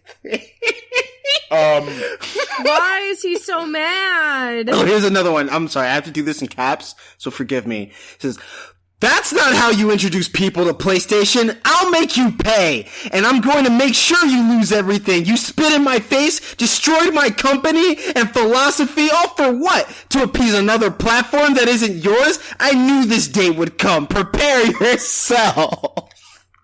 What the fuck? Hey, yo, are they okay? Tegan, you gotta understand, the game that came out 3 years ago, that's going for like $10, $20 on their host platform, is gonna try to present itself on a different platform, presumably to make more money, as publicly traded companies are wont to do. Obviously, they're upset, because only on PlayStation means only on PlayStation forever. And they broke that promise to them, Tegan. They've been betrayed. The one thing that they could count on this planet. You know, death, taxes, and only on PlayStation means only on PlayStation. Holy shit. Now it means only on PlayStation and PC. For a select list of games. There's this guy who tweeted out, "Great way to spend my birthday, thanks for fucking nothing." And he added PlayStation, Gorilla, Herman Hulse, and Yost P. Decades thrown away, and now it was all for nothing. And he smashed like his like PS4 and his like television, and like he has a video of it. And it's just like, okay, is that the guy who was like crying? And I was like, why is he crying? Yeah, what like happened? I don't get the idea of like, I'm mad at a company, so I'm gonna smash the stuff that I paid them money for. Like, I still don't get it. I never have. Like, the whole burning Nikes thing, like, they already have the money. What are you doing? Like, I don't... Oh my god, these fucking clowns. It's almost as if having an emotional relationship with a corporation is fucking stupid. Brian says, slowly turning his head in Tegan's direction. Tegan backs herself up, feeling attacked. Who knows when she will strike back? Oh, man. Never. She's a chicken. Tegan, I believe in you. Oh, my God. It's been an amazing experience with you for 26 years. I never thought you'd sell all your hard work like this, but I guess everything has an end. What does that mean? The PlayStation Nation, Tegan, they feel betrayed because they have leaders that they have staunchly defended for decades has sold themselves in the console war to make alliances with one true enemy that considers themselves elite. What is this stupid phrase that PC players say? They're the master race? The master race? Yeah! The PC master race? Yeah, they've sold themselves to someone who calls themselves the master race, who openly calls them inferior. And now they have no comeback. Because their leaders are in league with their enemies. They have no idea where their loyalty should lie anymore. Oh my god. You know what, though? No. Here we go. You know what, though? Here we fucking go. Maybe you should just make some friends. Yeah, just make some friends. Tika, do you know how much better a lot of these people's lives would be if they just had real friends? Maybe you should make some friends. Like with the new PC players. You can show them the ropes, teach them what's good, let them know not to get really pissed off when Horizon Zero Dawn is just a mimic of what's actually going on in society, so they don't get ticked off and stop playing the game. True. You know, that kind of stuff. We live in a society. We live in society, and like, guess what? You gotta share. Oh, God. Sharing is caring, guys. There's one thing I learned from My Little Pony. Sharing is caring. MLP was actually a pretty decent show. MLP was a good show!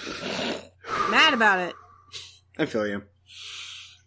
So, guys, I've been covering this NVIDIA GeForce Now beat for a couple of weeks now. Just to recap, NVIDIA GeForce Now is a new streaming video game service that has recently left beta, which means now you can pay money for it. There is a free tier where you can just sign up and play games that exist on your current libraries, on your Steam and Epic libraries, and you can just play them from other computers that may not be running their particular hardware, or you can play it on a mobile device. You can just do that. There are some companies that are unhappy with this decision because they want to control the future of where their properties end up, and maybe they were considering ports in the future. Those in number among them: 2K Games, Activision Blizzard, Raphael Van Leeuwen, the developer of The Long Dark, and Bethesda, have pulled their games from the service, which NVIDIA to this point has respected, even though, you know, they definitely just started charging to stream these games without talking to them about it. Maybe there'll be renegotiations, maybe something will fall apart, who knows. After that, CD Projekt Red decided to openly defend NVIDIA GeForce Now and has promised day one support for Cyberpunk 2077. So if you don't have a rig that can run, you know, Cyberpunk 2077 in full 4K, you can probably run it through NVIDIA GeForce Now, and you can just run it like essentially on a browser, or, you know, on your phone if you really want to. Kind of wild. Tim Sweeney, the CEO of Epic, has also came to the defense of the platform, stating in a couple of tweets, Epic is wholeheartedly supporting NVIDIA GeForce Now service with Fortnite and with Epic Games Store titles that choose to participate, including exclusives, and will be improving the integration over time. He goes on to say, it is the most developer-friendly and publisher-friendly of the major streaming services with zero tax on game revenue. Game companies who want to move the game industry towards a healthier state for everyone should be supporting this kind of service. That is probably the point that some people have been taking issue with. I'm not sure if it's the most developer-friendly. I mean, there is Stadia out there, and Stadia treats itself like a true platform where you have to repurchase games even if you already own them. And I don't think we really have details on how xCloud will really work. I think you'll be able to have access to your Microsoft games that you already own, but anything outside of that, I'm not entirely sure of. But the short version is that there are definitely people that are coming out on sides on whether NVIDIA GeForce Now is a good thing. I'm kind of muddled about it. I think developers should have the right to determine where their games exist, especially if they have other plans in the works, like ports, which will bring them new income that would be rendered, useless by NVIDIA GeForce Now if their phone supports the service. But also, it's really, I think, consumer friendly. Like, if I buy a license, I kind of want to be able to play it wherever I want, whenever I want.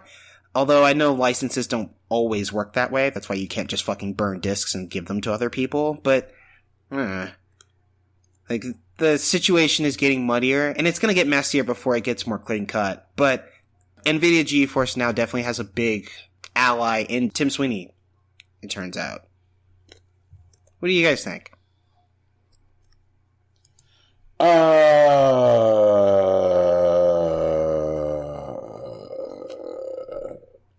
don't think Stadia is it, man.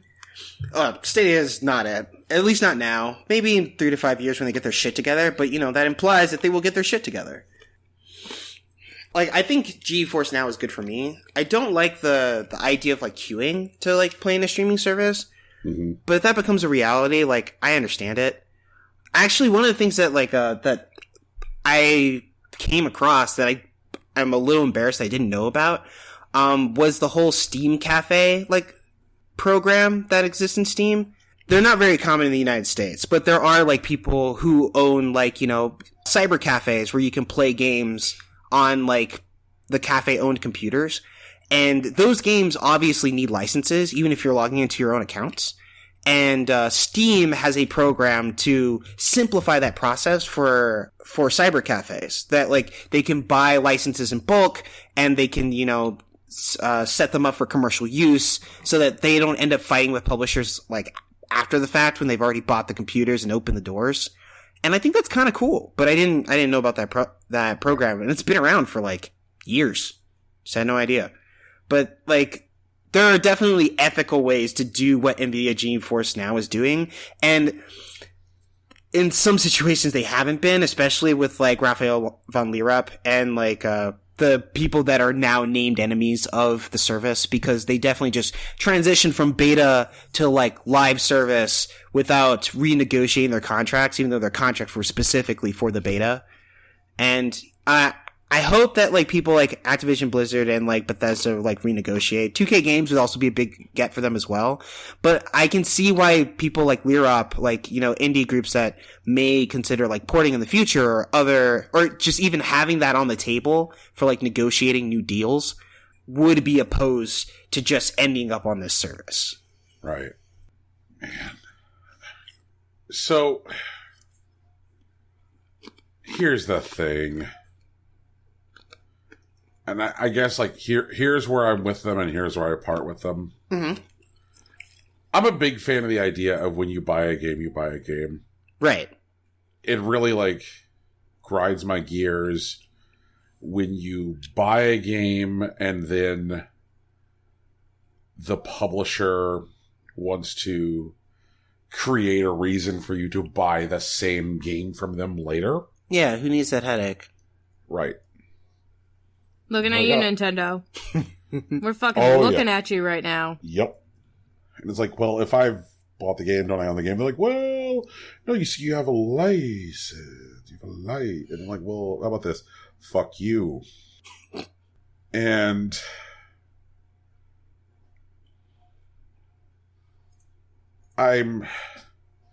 if what's in play is a tool that allows for people to play games they own, then I'm like, I'm with it. But if what is in play is something that allows for folks to play games they haven't necessarily bought, then I'm not with it. But the latter really doesn't seem to be the case. Right. Because what it seems to be here is publishers are staunchly defending their right to sell games to people more than once. And that's where I say, well, then fine, fuck you. You have none of my sympathy. Like, this is welcome to another episode of Capitalism is Bad, and Brian is going to mail you a box of shit. You know, it's like, my favorite segment on the show. You know, just like zero sympathy, zero. Like, let's say I buy a video game called like Tiny Wind-Up Men Learn to Fuck. Sure. You know, and I want to play it with me on the go because Tiny Wind-Up Men Who Like to Fuck is a good video game.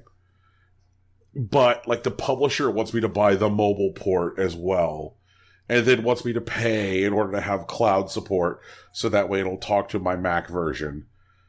And they're like, well, we'd like to hit you twice more. Could you buy the mobile version, and could you also buy the cloud support? Like, you know, like, we're here for you. I'm like, or I could just use this fucking thing that allows me to, like, play my existing copy. What if I just did that instead? No, because then we can't sell you the same product again. Like, fuck off. No sympathy. Eat shit. So that's all Brian's got to say. Like, coronavirus makes Brian weary of, like, explaining things that we all should have known years ago. Like, you should have known this, companies. Like, you're bad. These decisions are bad. Your decisions are rooted in evil. Fuck you. Fuck you, fuck you, fuck you. I'm going to play Tiny Wind-Up Men Who Like to Fuck wherever I want. The end.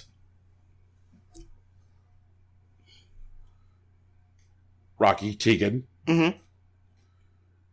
How y'all feel?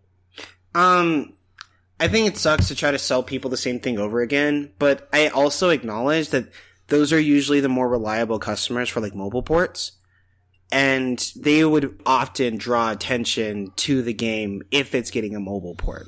That would, you know, encourage new customers to try it out. Oh, so you mean these people can't function as free marketing? Maybe. I think that's a safe thing to say. Well, for Lirop or whatever, like, if he's doing the long dark, NVIDIA GeForce Now makes it so that most people that already play the game won't buy the port, then what that also means is that it's more likely that it may not be profitable for them to make a port at all, which would save these people from buying the game again, but it would also reduce the overall number of customers he could actually, like, get. It'd make his own business unsustainable.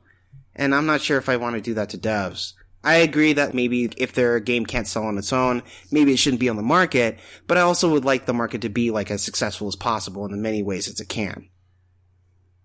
So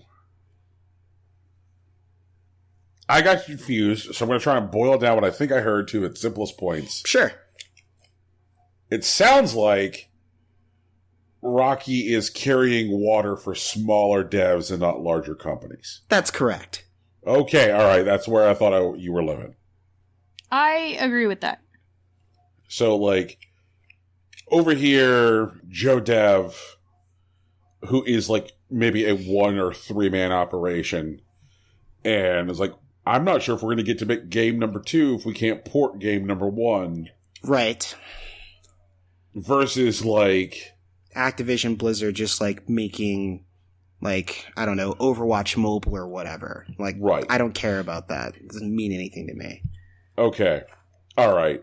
So now I get you.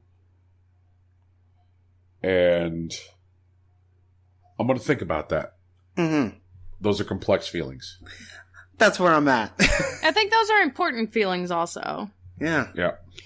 Because I know with every fiber of my being that my position is correct. Yeah. But I also would like to see the people you're talking about protected. Mm-hmm. So could we possibly set, like, a limit on that, where it's like, if your company overall makes X amount in profit, you have to sort of like that sort of thing? I think this would be a good place for, like, a decent, internal, like, regulatory arm of, like, the game industry. Like, if ESA was doing its job, maybe they could have found a solution that could be, like, equitable to, like, smaller devs in this case, while also, like, prohibiting larger devs in some way. But I don't know if that's, like, really tenable in general, let alone with, like, our current ESA. It seems like another good point just to say fuck the ESA. Yeah, go for it. Yeah. Fuck the ESA. We can probably slot that in various points. I mean, look forward to me just randomly saying fuck the ESA during watch-alongs. I mean... I'm down for that. Sounds right to me. You guys want to talk more about the coronavirus? Sure, man. Let's swing on it. Let's go. The coronavirus broke NBA 2K20. What do you mean broke NBA 2K20? I mean, NBA 2K20 was kind of already broken, wasn't it? Well, yes, Tegan, that's true. But the coronavirus broke it more. Walk me through this, Brian. Okay. What did it do? So... What did it do that EA didn't already do? First of all, EA does not make NBA 2K20. Whatever. It's actually 2K Studios. They're the ones that are reneging on NVIDIA GeForce now. Gotcha. So, one of the things that NBA 2K20 includes is like a franchise mode which uses the data of the actual NBA season to like kind of like background noise and data for your franchise. Mm-hmm. And so it takes the data from real-time games that are occurring and like it pulls the data from like results and says like, oh, okay, these games happened, these teams won, these teams lost, these players got injured, these players got released, these coaches got fired, etc. Okay, that sounds cool. Yeah. It's pretty cool for a franchise mode. So what happens when the game goes to pull the data and there's no data because there's no games going on? Right. Yes. Oh, shit. Oh, wait a minute. Oh, shit. It causes the game to hard crash. Holy shit. That's amazing. What the fuck? I love that.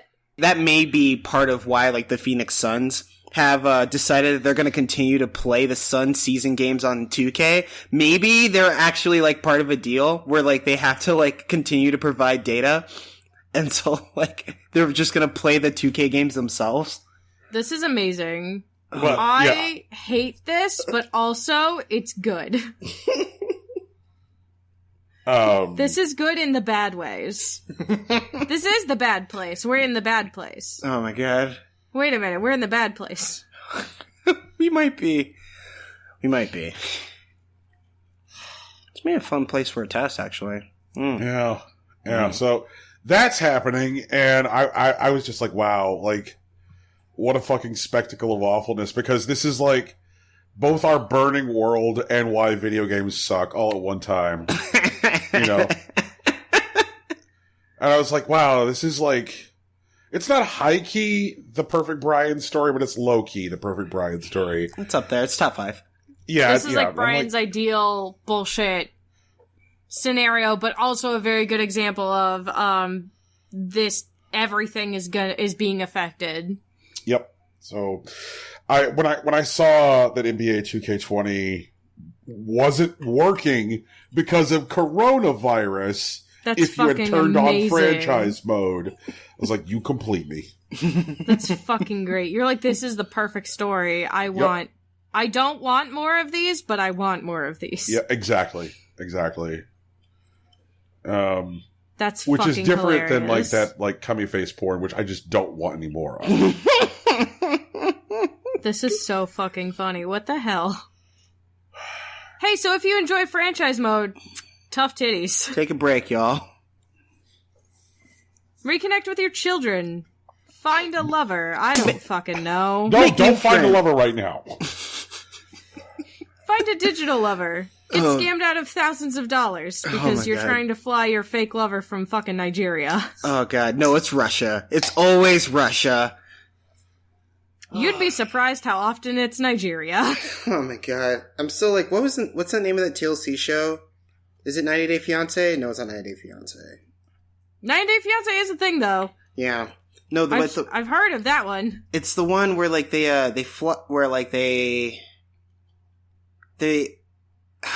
it's like they're getting catfished or whatever.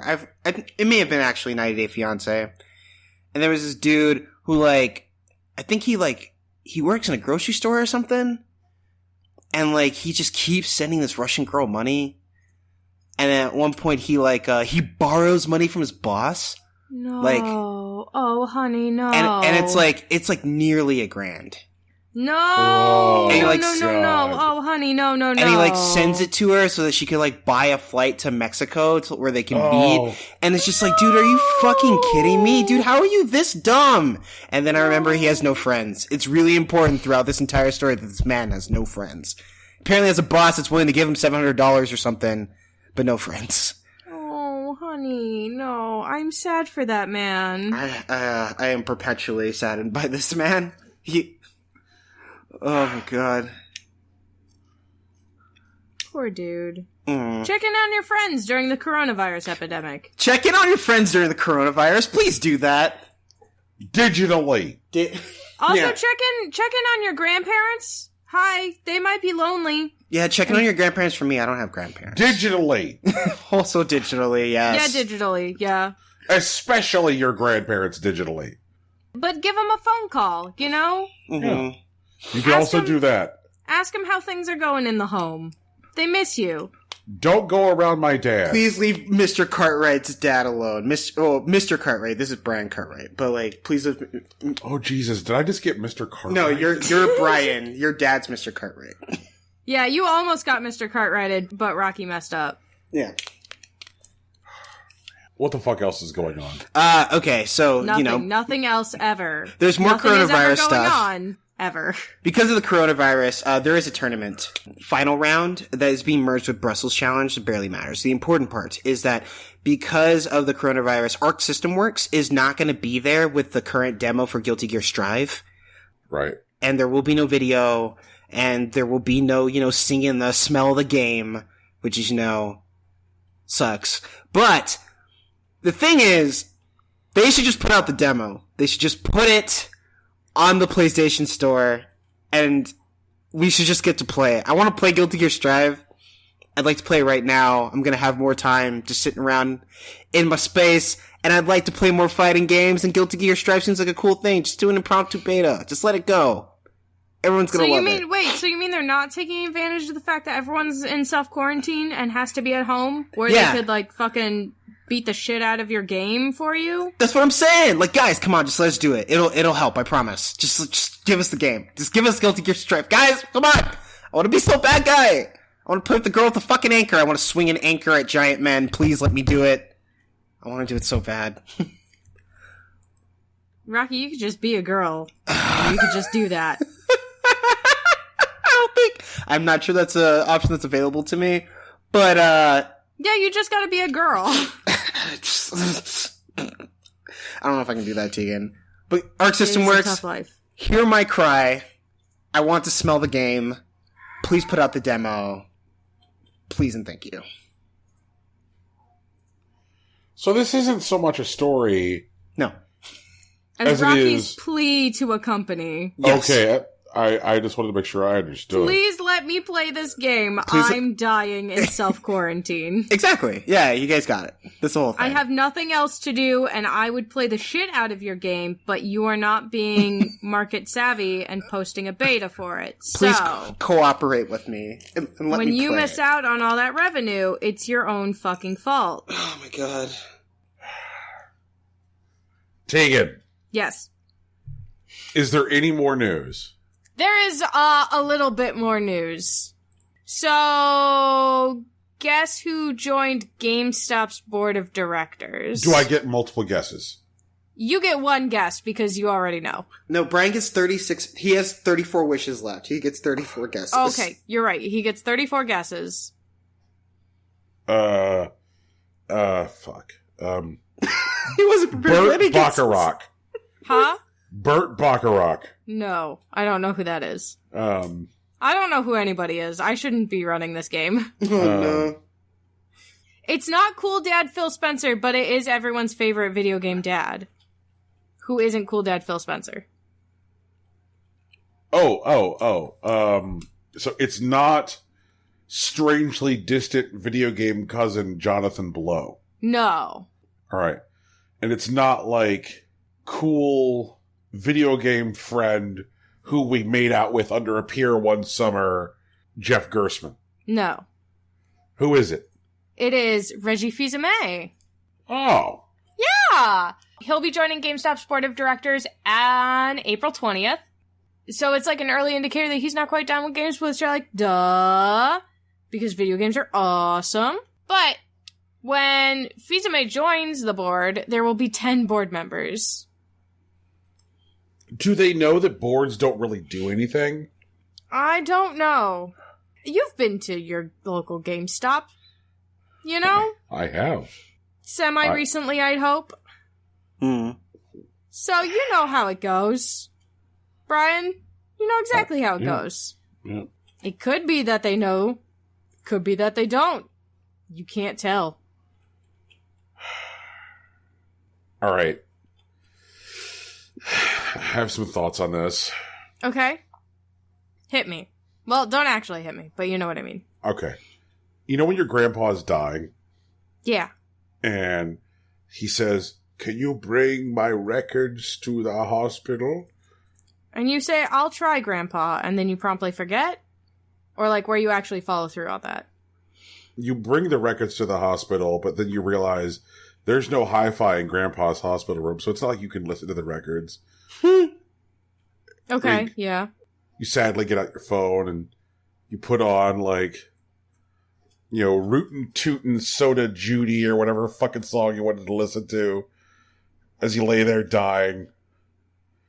And you're like, "Well, I'm sorry it's off my phone, Grandpa, and not the actual record."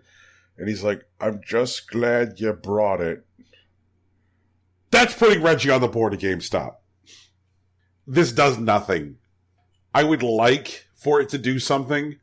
It's one of those things which is like designed to pop the stock price. That was it. When they announced that Reggie was coming aboard, it popped them from like $3.71 a share to like $4.08 a share. That was it. That was the pop. That was the Reggie pop. Because the company is fucked.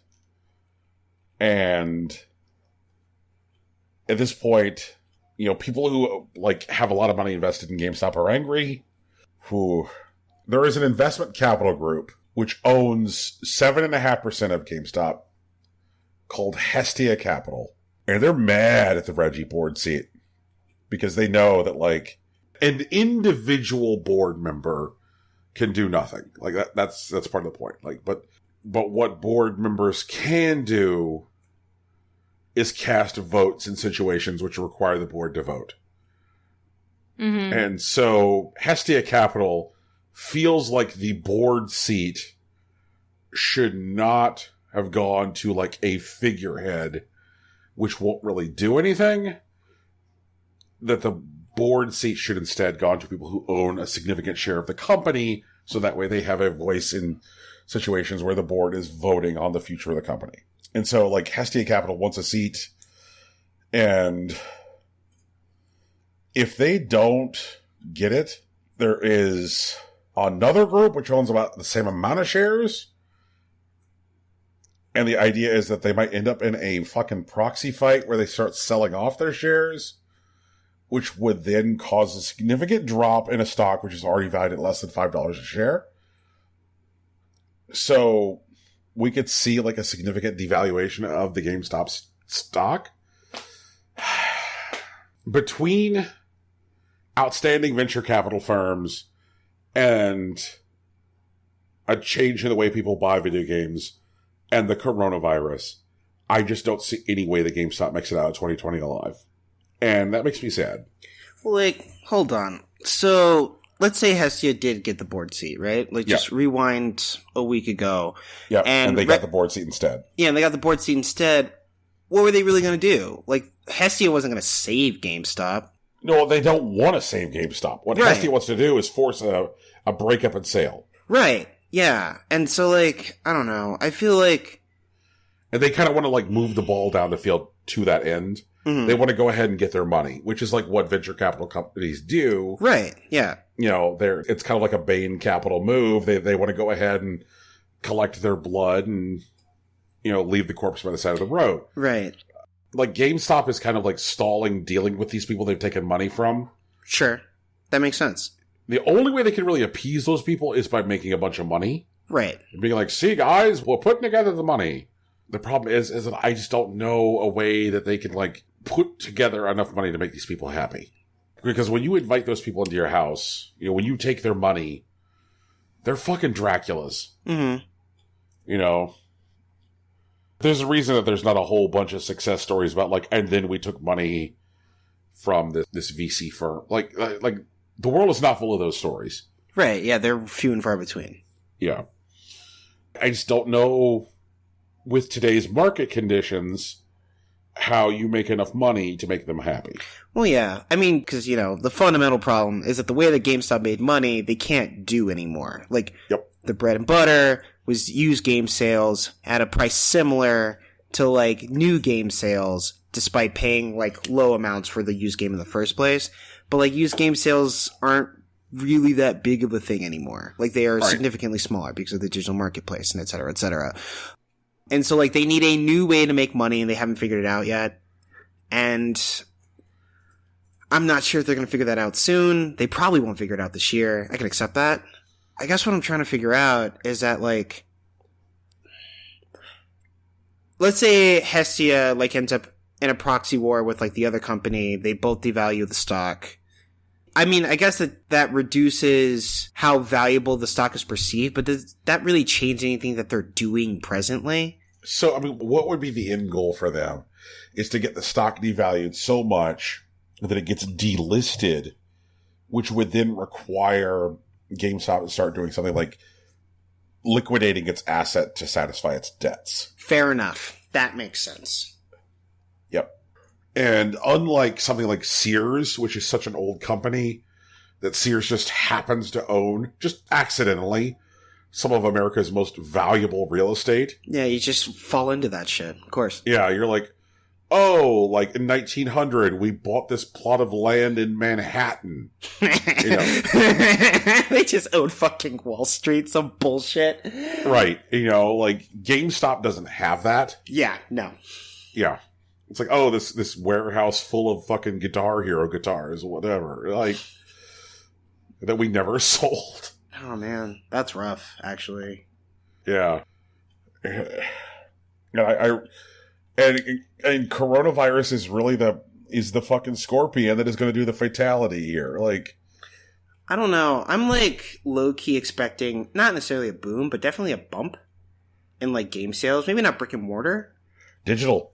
Yeah. Well, like, but, like, if they do stuff like peripherals, like, imagine, like, GoPuff, but, like, with, like, electronic peripherals.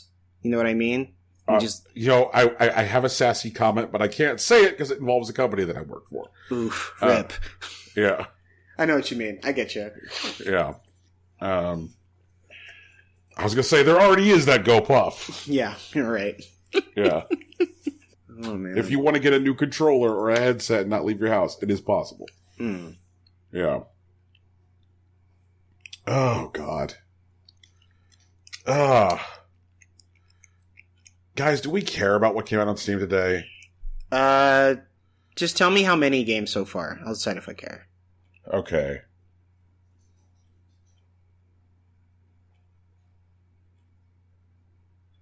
Seven games came out on Steam today. I could go for 7. Okay. Teeks, how you feel about it? Yeah, I can do 7. Shield of Shall Wind. Okay. How much is it?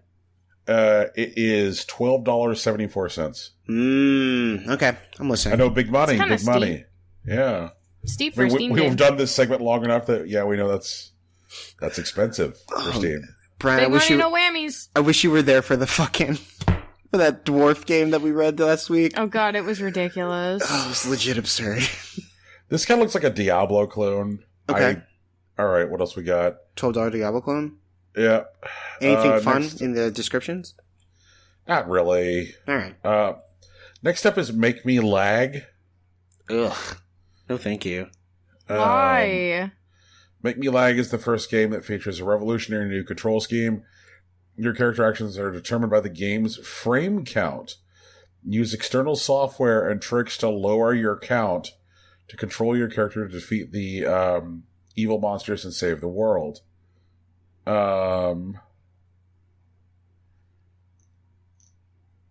Maybe interesting. You believe that running a game at over 120 frames per second is smart? Well, you are wrong. Make Me Lag is the first game that blah, blah, blah, blah. Open too many tabs on your browser. Play other games simultaneously. Hack the internet. We don't care what you do as long as you cause the game to lag. Make Me Lag was created during Internet Festival Game Jam of Pisa in 48 hours and won first prize. So the whole point of this game is to tax your system, and the more overtaxed your system is, this is bizarre. Wow. Okay. Yeah, so that's interesting. I'm interested. A game that runs better the more overtaxed your system is. Does it really measure how much, how taxed your system actually is, or does it just measure frame count? It looks like it's just frame count. Because what you could do is just limit the resources that the game's able to use. Which is, an ordeal in and of itself. But, yeah. But it would do it. Yeah. But yeah, that's a game. How much is it? Let's see here. Make Me Lag is free. Interesting. For sure. Well, it was done for charity, right? Games Jam is for charity. Well, it is a game jam, and those are not necessarily for charity. They're just competitions to make a game in a certain amount of time. Next up is Labyrinto 2. Okay. This is a simple game in where you need to get the square to the other side of the maze. All right. Hey, Baba Is You. Hey, wait, we played that game. Baba Is You. We did play a lot of that game. It appears to be static.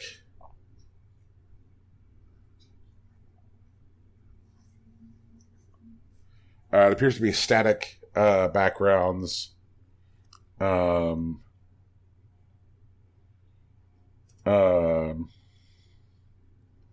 Static backgrounds. It's all black and white. It's the licensed classical music soundtrack. This is the kind of game where I was like, let me take a look at the graphics card requirements.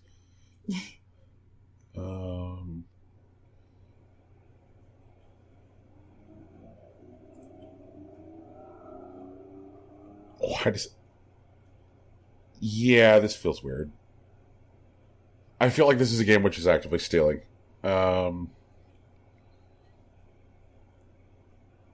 Let's see here. Well, that's not good. Yep. Let's see here. What else we got?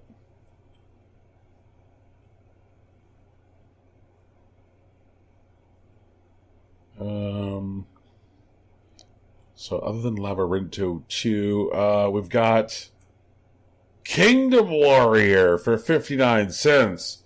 Oh, now this is our shit right here. We were born of this. Look like this was made using RPG Maker. A classic. Nice. Yep. Chinese language, no translation. Description entirely in Chinese. Should I translate? No, it's just, yes. I mean, okay. Yes. Translate. Okay. Let's go. Sorry, I had to decide. Fair enough. my curiosity won out.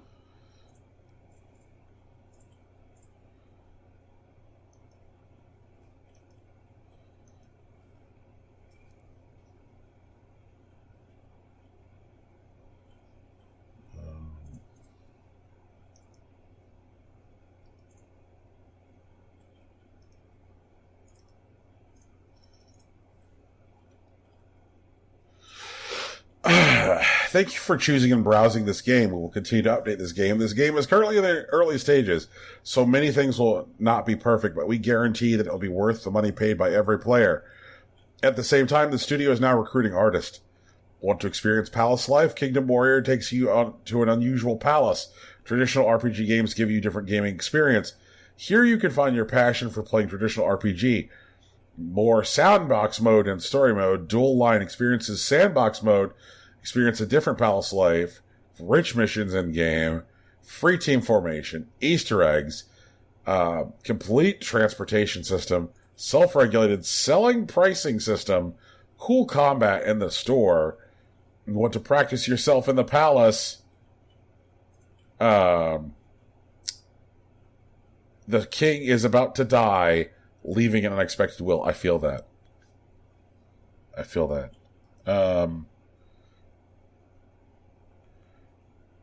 The remaining kings were evenly distributed to the brothers and sisters, but they don't look at those sporadic small assets. No one can accept the throne and give it to others. The developer describes the content as following: role-playing. And there you go. Let's see here. Oh, this one looks promising. Better boyfriend. Oh. Improve your boyfriend so he's better than all other the rest.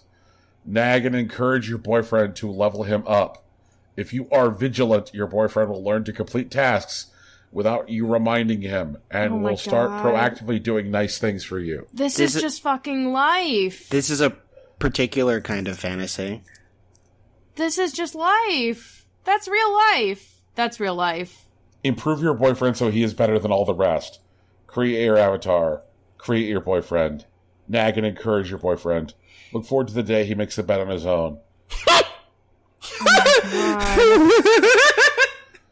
It's $1.49. Oof. Look forward to the day he makes a bed. On his own. Without telling him. I'm looking forward to that day. No, I kid. Yeah, so that Steam's a place. Rocky. We live in a society here on Steam. We sure do. No, Rocky, take us home. Okay, once again, we no longer live in a society. Hi, my name's Rocky. This is our show. It's called Impossible Coin. We're here every week, COVID or no. Shiny and chrome. We appreciate that you took the time to listen to us. Please, if you get a chance, leave us a review wherever you found the podcast, which is generally iTunes, Google Play, Stitcher, or Spotify, but you find us somewhere else, please tell us. We would like to know. Bring my records to the hospital. If you haven't noticed, there's music at the beginning and end of this podcast. It's produced by our friend Big Sach. You can find his work at soundcloud.com/BigSachNJ, and you could also follow him on Twitter at Hillary_Swank. Our logo and t-shirt were designed by Lauren Moran. You can find her on Twitter at Lauren Moran, and consider donating to her Patreon, because she's the business. And speaking of Patreons, we have one of our own. It is patreon.com/ImpossibleCoinPodcast. Maybe we'll get to /ImpossibleCoin, because we do own the URL, but it's a little tricky. We'll figure it out when we figure it out. Don't rush us. We also have patreon.com/Brian, you dumb motherfucker. We should move it there. Let's just move it there. Who's gonna stop us? Brian maybe is. Patreon. Also, Patreon also. Oh yeah, Patreon might actually stop us. Fuck. All right. But we're also on social media. Brian, as you may know, is in charge of the Patreon, but also the Facebook. I'm on Twitter, and Tegan's on Tumblr, so get at us if you got something to say. We'd love to hear it. Any questions, or cat memes, or, videos, whatever. Actually, be careful with the videos. Some of us, have gentle stomachs. But that's us. That's the show.